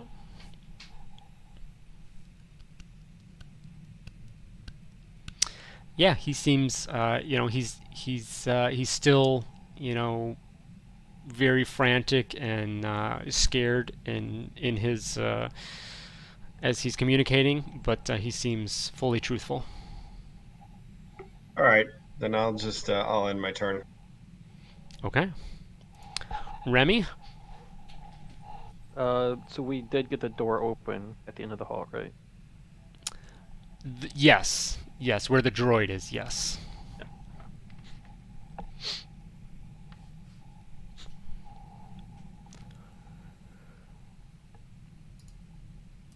Alright, I'll go ahead and use my Leon and agility again. Just sprint down the end of the hall. Yeah, you got limit uses on that, or is that just whenever? It's just curious. As long as if on one of my turns I don't move again. If I move 0 feet. Oh, that's right. That's what it is. Okay, cool. And then did we find out if we had it, or at this point we were just getting the door open? So you are not. I would say no one is 100% sure. Kate is probably, the most 95 plus sure that the droid has probably something to do with. Actually, when the droid ran towards the engineering room, Cade would have sensed that the locate object did go in that direction. So Cade would know, but Remy, you wouldn't know necessarily that. Known. I would have said as a free action on my turn, like, it's in the droid. And that probably came up potentially, so that's fine. Yeah. So All right, I'll ask the droid to kindly give up the tracker, and no harm will become of him.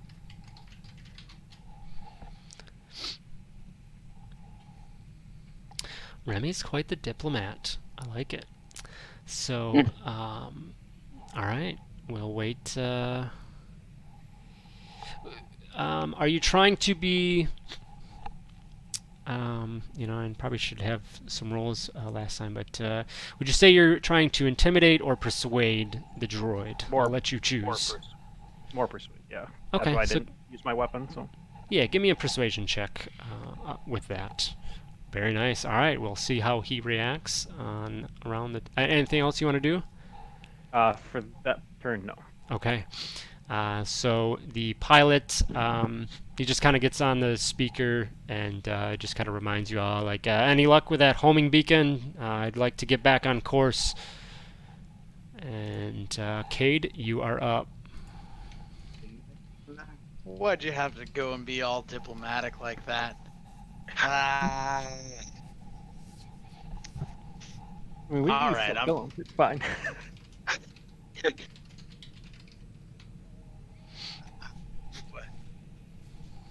I'm gonna feel bad if he's just got it inside him and is being used, but he did run. Nah, I'm gonna take him Right. apart.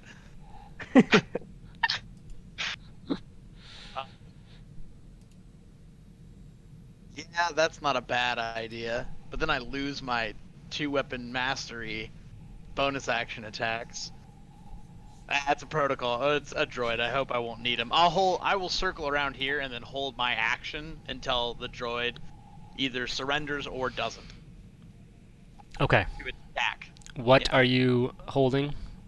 Just a couple light foil Okay. attacks. All right.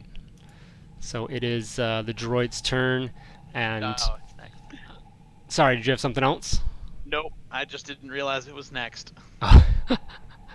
So the droid turns to address Remy and just says, I am sorry, I cannot do that. And reaches up to close the door. Nope. And that is, it's going to spend its action to attempt to close the door and try and lock it from the inside. So go ahead and Trigger. fire off your lightsaber Yeah. attacks, Cade. All right, those will both hit. All right.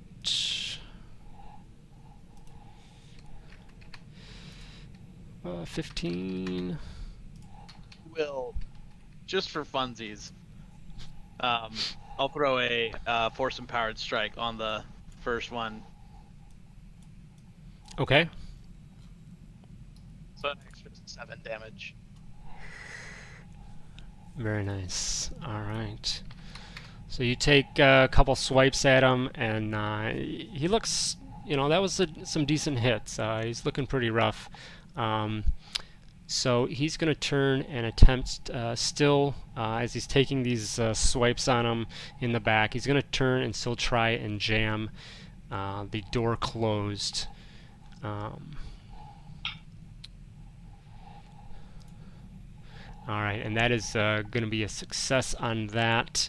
So he almost falls against the door as these light foil attacks come at him and are just cutting. Seems like they're cutting almost vital systems within him, but he's still able to maintain enough balance and dexterity to access the door panel and lock that. That is his turn. Again, the gentleman inside is regains a little bit of composure, and he just says, you just hear him yelling, like, please just get me out of this cabin. HK and R2. Alrighty. So the door has just been jammed. R2 knows they're calling, but it won't be able to make it. It's just going to go over here, and HK is going to go the other way. Over here. And it was jammed. Is there any way that HK could try and like force it open? So you guys would, you just know that, so you just know the door closed. You wouldn't necessarily know. So if you want to go up to it, I mean, I could say like, if you're going to go up to it and check that it's locked, I guess that's basically, I'll just let you have that. So HK will try and give the door a pull. Okay, so you'll find out that it is in fact it's closed, and it's even by trying to open it with the normal methods, it's not working. Okay. Cool.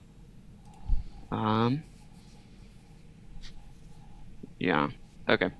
Then. Are you out of movement, R2? Yeah.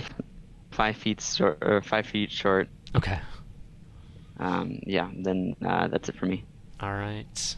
Rix. I will. 1 second. I'll go ahead and mark him as my quarry, and draw my heavy pistol and fire at the droid. Can I attempt to shoot him in like not the head, like the leg or chest, something that would maybe not kill him outright? Yeah. Yeah. Are you Fry's trying computer brain. to? Are you trying to do non-lethal? Like, I guess, is that what you're after, or you're just? I guess I want to incapacitate him without like shoot him in the head and like frying his computer brain. Okay. Do you understand that concept in the Yeah. game? Okay. All right. I just wanted to make sure. Okay. So. Well, I guess how do you? So how do you? If I did want to do non-lethal, I guess, or how would you? Yeah. You just about it. just call it out, and we'll just say that you incapacitate him. I mean, I guess droids kind of would work the same way. They would just get technically revived differently than a non-droid. So, yeah. So, if any blaster has, basically, stun setting or whatever. So yeah, you have that ability. So if you do a shot, if you do damage that takes them, to 0 hit points, you can just, and you want to, you say, non-lethal, and then they're basically at 0 stabilized. All right. So I will attempt the non-lethal with my pistol. Okay. All right, that is gonna hit. Since it had damage. All right, that is enough to do it. So you take your shot at this droid who's already pretty roughed up from Cade's swipes, and you shoot him through the chest. And the blaster just kind of, there's a burst of energy that surrounds its casing, and it just goes down almost in like a electrical pulse that fries him. But seems like he's not completely out. He's definitely repairable. Could be brought back for whatever reason. Give me a. Sorry, anything else on your turn? Nope, that'll do it. All right, give me a perception check. Very nice. All right, you very clearly hear a beeping noise as NEK slumps to the ground. Dab, you're up. The guy in the room next to me is yelling for us to let him out. Yes, he has continued to ask to get out of the room. Nice. I will take out my lightsaber and start cutting through the door. Okay. Give me a strength check. Yuck. All right. You know my weaknesses, Todd. Unless you want to sit here and make No, an wait, argument. No, hold on. No. Here's what I'll do, though. I will re-roll that with the lucky. Is that okay? Or you can make an argument for another skill to help you speed up the process of cutting through the door. Well, then I would make the argument that my charisma modifier, which is my universal force power, should be applied to a lightsaber. So you are using the force to help guide your... Okay. I suppose I'll allow that. So give me a charisma check then. Not much better. Can I re-roll it with a lucky roll? If you want. Hey. Yeah. Alrighty. So, seems like you hit a snag at first, but then the blade starts to cut through pretty quickly. You get well over halfway on your turn. These are all pretty substantial doors and whatnot. So, Remy. Did we check the body yet? What's that? We didn't check the body of the droid yet, did we? So the door is still closed for you guys. Oh. You probably had heard, you probably could hear the blaster shot, and then you heard, a little bit of a impact against the door, which would have been the droid hitting against it and slumping to the ground. So that's what you would perceive from the outside. I'll just move then. Cool.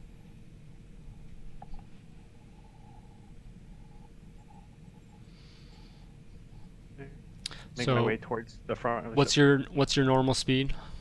40. Okay, take 5 off because going through R2 is difficult terrain technically. All right. Anything else? I mean, if you're just moving, you could dash. No, I will. Because you still have your action. Yeah.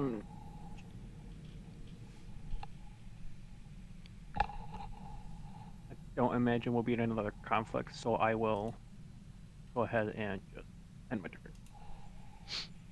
All right. Nothing from our pilot yet. Just he kind of left the comm live, and you just hear occasional grumbles and whatnot as his impatience grows. Sorry, somebody want to say something? No, I was just laughing okay. at. Cade, give me a perception check yourself. All right. So the droid, you see the droid slump over and hit the ground. It is your turn. I guess, Rix, I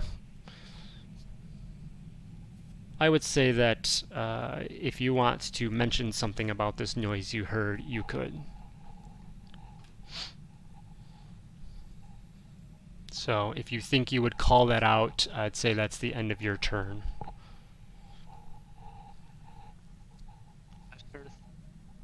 What's that? Oh, calling out about the beeping. Yeah, I would do that. Okay. All right. This is intro session, guys. No freebies after this. So, Cade, as the droid goes down, Rix would announce that he hears some kind of beeping from the droid. Beeping like a bomb or beeping like a homing device? There's only one way to find out. I search and or open up this droid? I don't... Yeah, if you want to investigate it. Yeah, sure. That's a strong suit. Yeah, you can do investigation or technology. Either one of those is good. Sure, Okay. it's fine. That's what you're trying to do, right? Yeah, I'm trying to find Okay. either the bomb or the homing beacon, Yeah. whichever one is making this beeping noise. The ticking Come on, noise. please. Cool. I'm gonna real quick just add defiant to that. All right. Please don't be a 1. All right. All right. So we'll say, yeah, that's a good enough roll. That you get in there, and your initial attacks on the droid from your light foil earlier kind of opened him up as it is. So that helps you dive in a little further, and you see that there is, obviously a lot of droid parts. That's an intelligence roll, right? Investigation. Yeah. Yeah. Okay. Yes. Okay.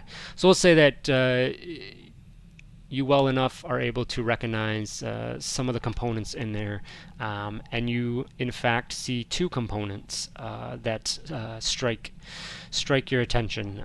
One that you recognize, and now that you're looking at them, that kind of attention you had on a focus beacon just is very bright. You're now looking inside the droid, and you're like, all right, there it is. This is the homing beacon. We found it. But then you do see this other device now that he's opened up, the beeping is obvious, and there's no lights flashing or anything, but there's just a small, compact silver box with wires on it, and you with a computer chip on the side, and that's where the beeping is coming from.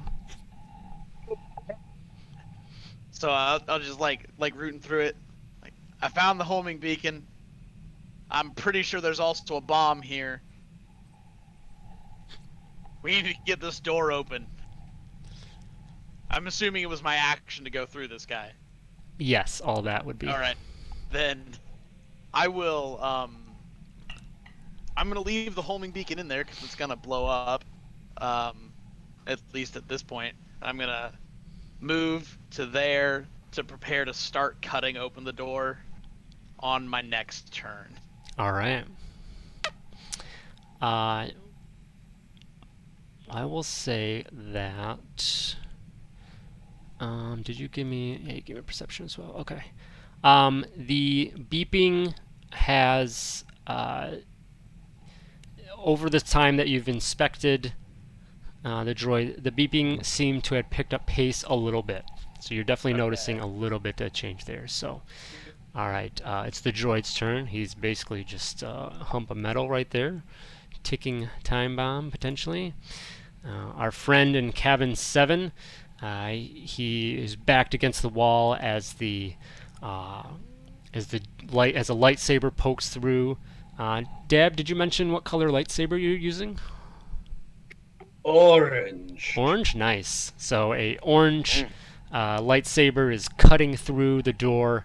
It's well over halfway through, and he's just against the wall, just wondering, what he's going to see on the other side. HK and R2. Cool. HK. Can I? So here's a question. Can I split up my movement? And if not, that's fine. I don't care. Yeah, absolutely. You can go 5 feet, do something. Move 10 feet, do something.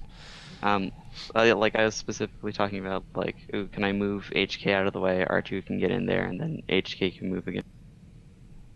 Yeah, absolutely. Cool. Yeah, that's fine. Yeah, HK is gonna scooch out of the way, and R2 is going to try and get that door open. All right, Slicer's Kit. Slicer's Kit. Do intelligence. Woohoo! All right, very nice. So you plug in there, and it takes you, maybe a few moments more than the last time. You were familiar with it, but the droid had, kind of put in a couple extra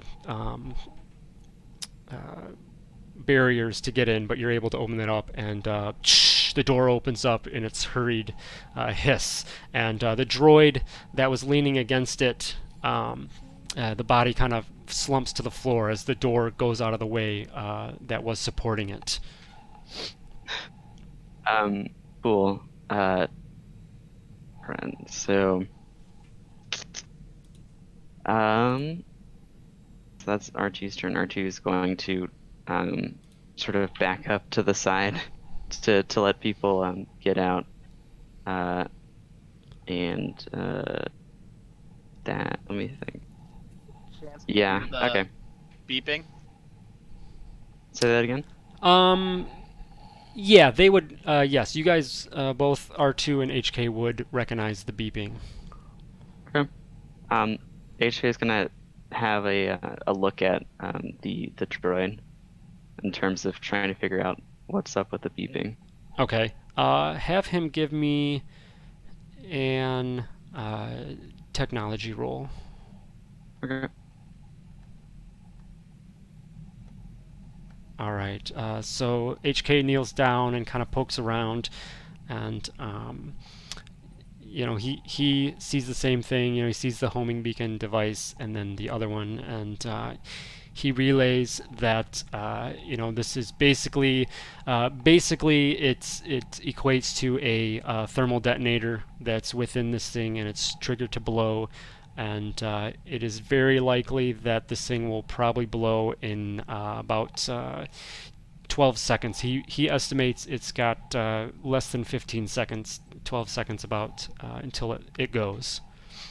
Okay, cool. Then they're going to use the rest of their movement speed just to try to book it. No. Sorry. Nothing. No worries. Metagaming pigeon. Move here, and HK can move right here. Okay, all done. This is how we learn, Cade.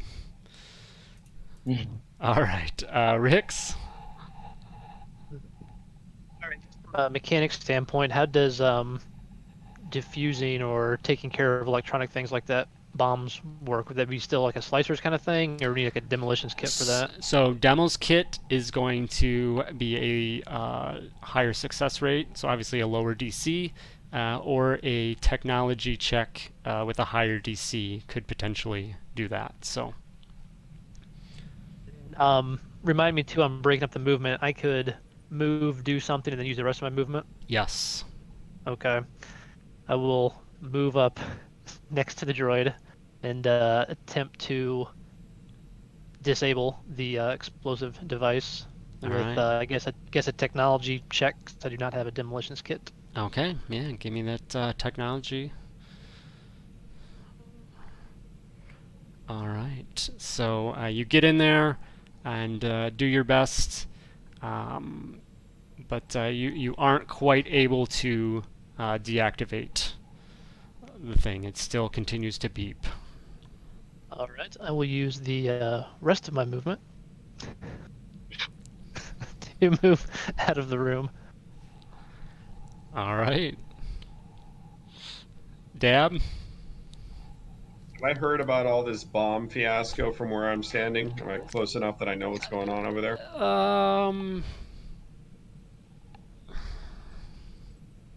You want me to roll a perception or something? Yeah, I know you don't want give me to- perception. Probably I gonna know just it's give it to you usually a no-no anyway. to ask you for rolls. I'm sorry. No, you're fine.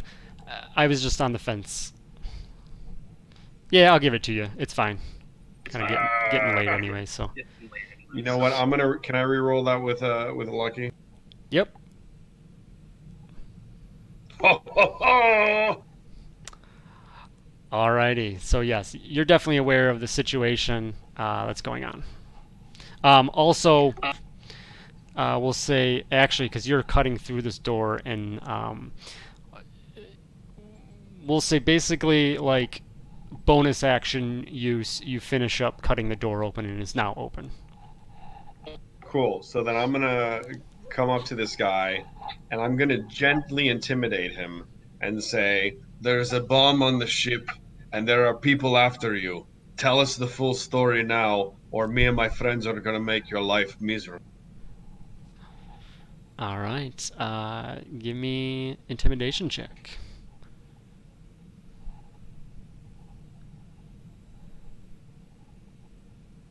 All right. Remy, you're up.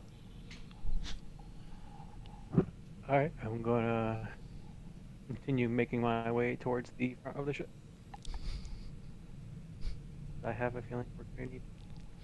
I can't wait until session recap.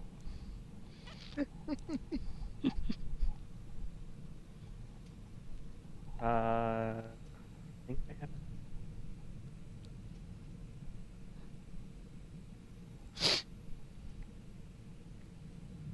Anything else? No, that's it. Okay.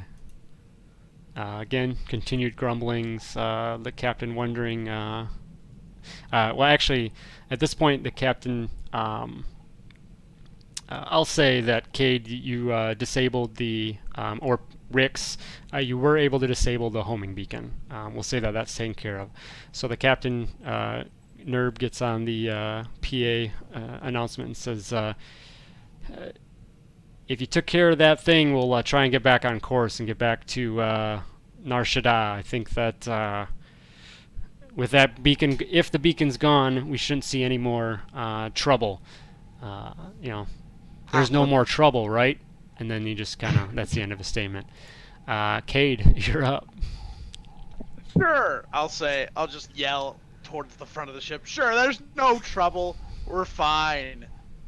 And I will come out here. 5, 10, 15. Oh, I can't stand there, can I? No. Well, I'll come here then. And I will go ahead and give the... What in the world? I will go ahead and give the droid a little pull into the corridor away from the engines. Huh. All right. Oh. I believe because I'm 5th level, he's probably medium, so I can move him 10 feet. Yep. I'll just move him like here, and then I'm gonna run. Okay. Oh, you can't control him. All right. So you pull the body out there. That's probably all the farther I can get. And I'll just yell at everyone else, just run! Start taking off down the corridor.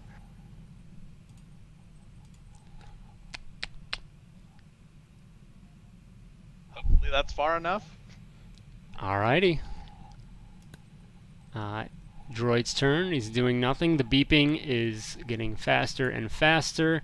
It is the passenger's turn, frightened passenger, and he just looks at you, Dab, and he just steps back and sits down in the seat, kind of hangs his head, and he just says, I told you, I've got some information. Somebody's after me. That's obviously what these Trandoshans were doing. I guess that, whatever this homing beacon business is, maybe somebody else is after me as well. You never know with these huts. And, someone must have knew I was boarding the ship and put the tracking beacon so that some bounty hunters could show up and take us out as well.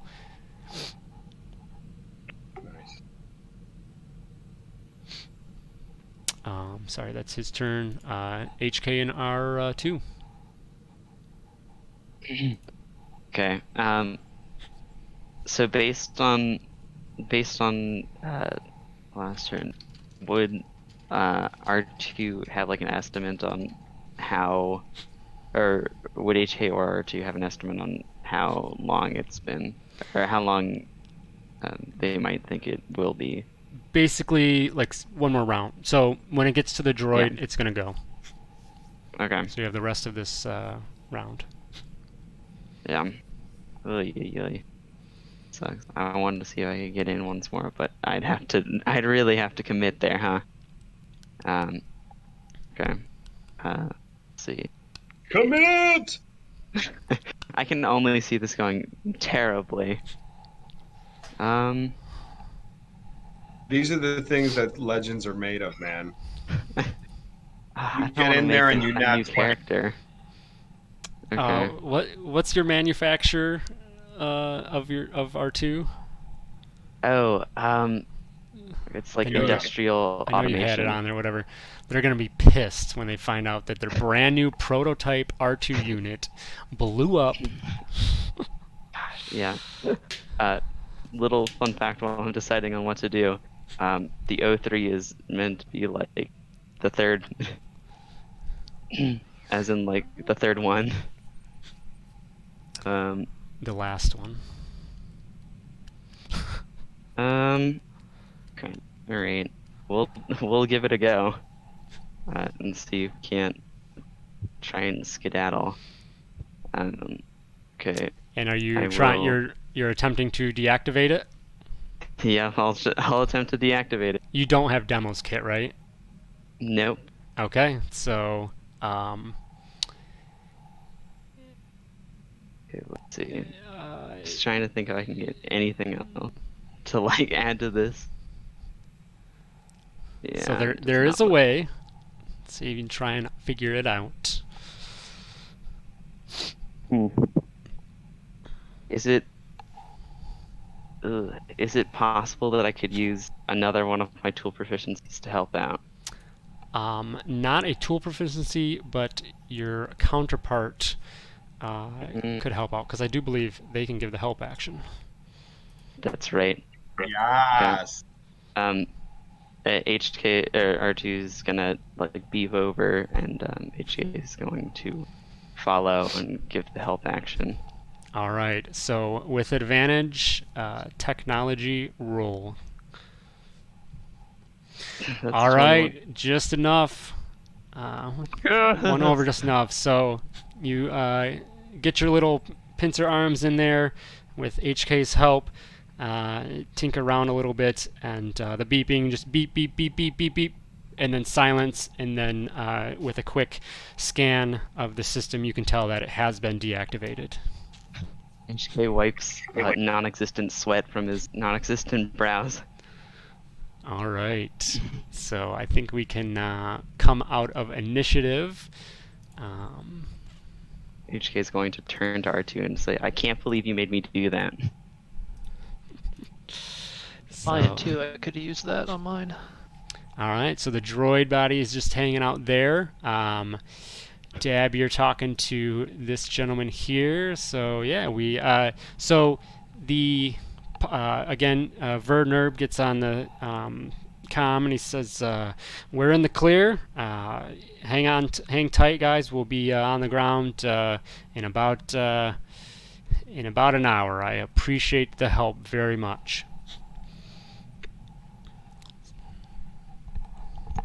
Like, Yeah, we're gonna need some compensation from this airlines. yeah. I was gonna say, Cade deactivates his lightsaber and is like, I want a Griffin refund. You got a meal voucher? Yeah, We're gonna you guys need are air miles, and we're gonna need a hotel. We're gonna need a whole bunch of. meal voucher for Um, sure. Can Yeah, and not like a Chick-fil-A meal voucher. At least Applebee's. No, you'll just get Please like dab. extra peanuts. wow, The, one free mini cocktail. I was on a sidebar here real quick. I was on a flight recently, and a gentleman had hit his 1 millionth mile. Yeah, They came that out was- and gave him a little. He got a poker chip. That was the big thing, you know, for 1 million miles. It's pretty insane. But anyway, So the bomb is disabled. Is that Yeah. true? yes. Was it actually? Can I take the thermal detonator or the explosive that it was safely, or would that cause problems? You can try and get out of there, but you'd have to figure out if you can utilize it. It definitely doesn't act as a normal. It has the damage of a thermal detonator. properties Yeah, of- properties. okay. Yes, thank you. But yeah. And I guess just to 'cause the reason I was thinking about keeping him alive is, like, I guess the droids would have like a memory bank or Yeah, something, I absolutely. guess, in their head. Yeah, Absolutely. I was about to ask if R203 could like mess around with them a little bit, see what's up. Yeah. So give me another technology check from the droids if you want. Rix, you could, or I guess whoever wants to do it. R2, you probably got a highest tech roll there, so you can do that at advantage again. Okay, sounds good. 19. All right, so you get in there and kind of access the droid's memory banks and whatnot, and then start downloading the information and learn a bit more about who this was. So you find out that you see like he's obviously a modified protocol type droid, and you get some information that NEK 072 is actually a split off, a duplicate of another droid's personality. So it is linked to NEK 01, and the droid, it was programmed with this. Basically, somewhat of a spy droid, almost bounty hunter type droid that had this cold personality that it was copied from. You get some information that it was sent here to have somebody named Phepps. That's who he was after. Degger Phepps. So you have that information in there.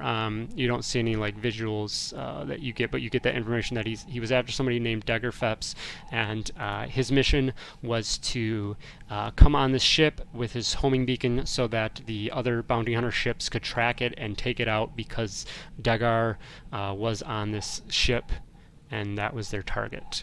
And that, that's what you gain. Yeah.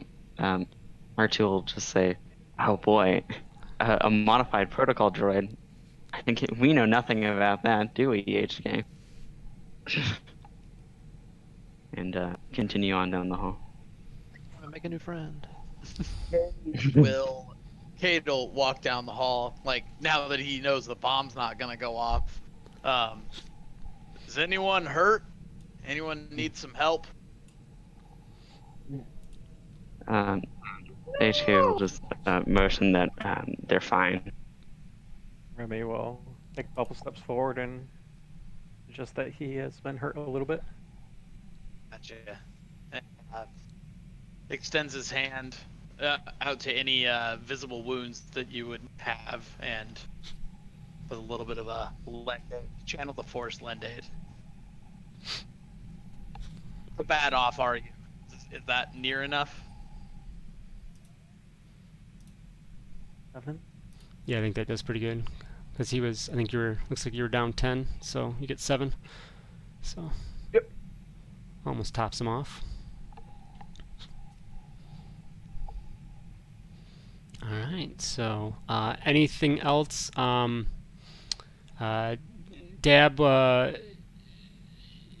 Anything else with this gentleman here? I mean, he doesn't seem to be giving me. I was really asking him to tell us what are the plans he stole and who did he steal them from. Okay, sorry. That's if really you had the said that, information. okay. If you had said No, that, I know. missed I know. it. I didn't say it to you before. I was waiting to see what you would respond, but now I'm letting you know. That's really what I was looking for from this guy. Okay.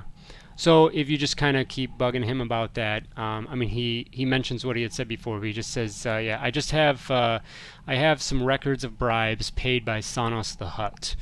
I'm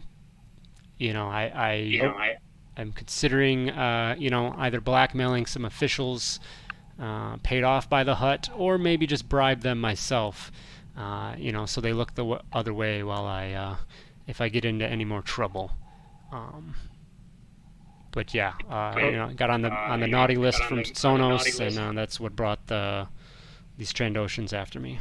And apparently, whoever this droid was working for. So can I tell him that he needs to hand over the information to us, or we're going to turn him into the authorities? Yeah, give me an intimidation check to request that. All right. It wasn't going to take much, so you ask for those documents, and he just looks at you, and he pulls out a little data card, and he says, "Here, gladly. I'd be glad to get over off of this. I'll still probably have to go in hiding, but with this information off my hands, maybe that'll help. I appreciate it. I really do. Once we get to Nar Shaddaa, maybe we'll see you around again. If I can get any other work for you guys or information, I'll be hanging out there laying low for a little bit.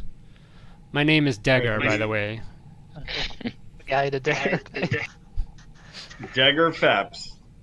So listen, there's two more things I want to do real quick. I want to go up to the Rhodian door and I want to knock on them and thank them for their assistance and let them know that we had to use all of their weaponry. The droids had to reconstruct all their weaponry to repair the ship, but we thank them for their sacrifice. This isn't like season 1 Power Rangers putting all the power weapons together. Yeah. Go Power Rangers. Give me a deception check here, please. Oh my god. All right. So they just kind of look at you, and they seem like they don't fully buy your story, but at the same time they're just like, whatever. You guys, they're thankful that there's no further incidents, and they're just kind of happy in that sense. You also get the sense that these guys do a lot in dealing arms and things like that. So this little bit of a loss isn't going to be a big deal. All right. So then the last thing I want to do is I want to circle around to my group and get in the center and be like, guys, huddle up for a second. And then I want to bring them all into a team huddle, and I want to be like, R2, you're our MVP. We're alive because of you, baby. We love you so much. Whatever we get, we're gonna cut you a little more extra.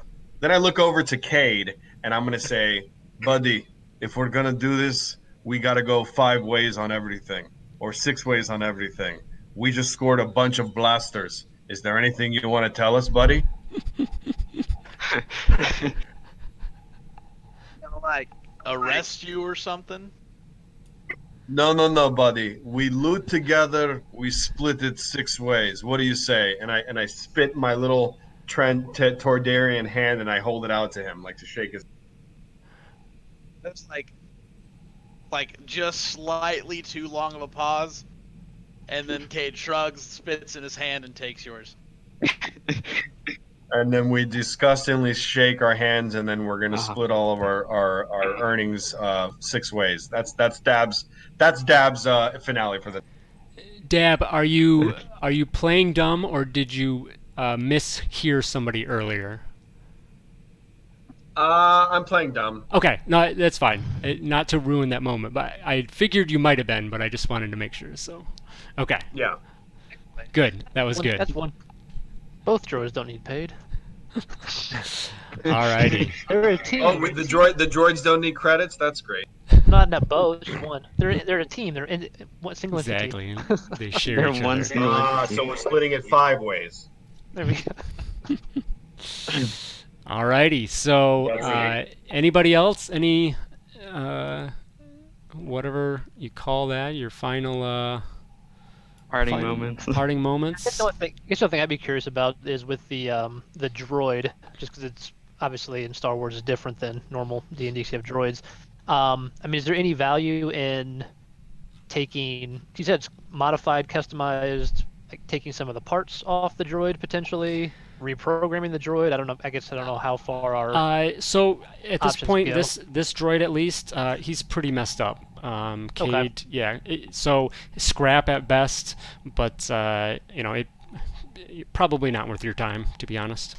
All right. Yeah, so if it's like, oh yeah, it's got like a really nice processor Right. in it or something. Okay. Yeah. No, I mean, Cool. yeah, probably not worth the effort. At that. So, all right. So, if nothing Cade else, does have a thought. what's that? Cade does have a Yeah. thought. He's thinking, they were trying to intercept us in space, but it's not as if it was a secret as to where we're going. We might have more problems when we land. All right, we've got our paranoid member of the party. Not paranoid. Just had, 12 too many close calls.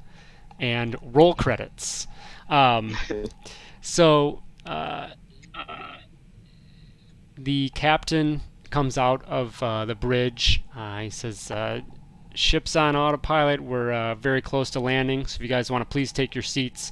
But right after we land, I'm buying you guys a couple rounds of drinks. You guys really helped me out here, so I'd love it if I could take you out and throw back a few libations. And then he just kind of heads back in. So you guys get back to your cabins, strap in the ship as it gets closer and closer to its landing.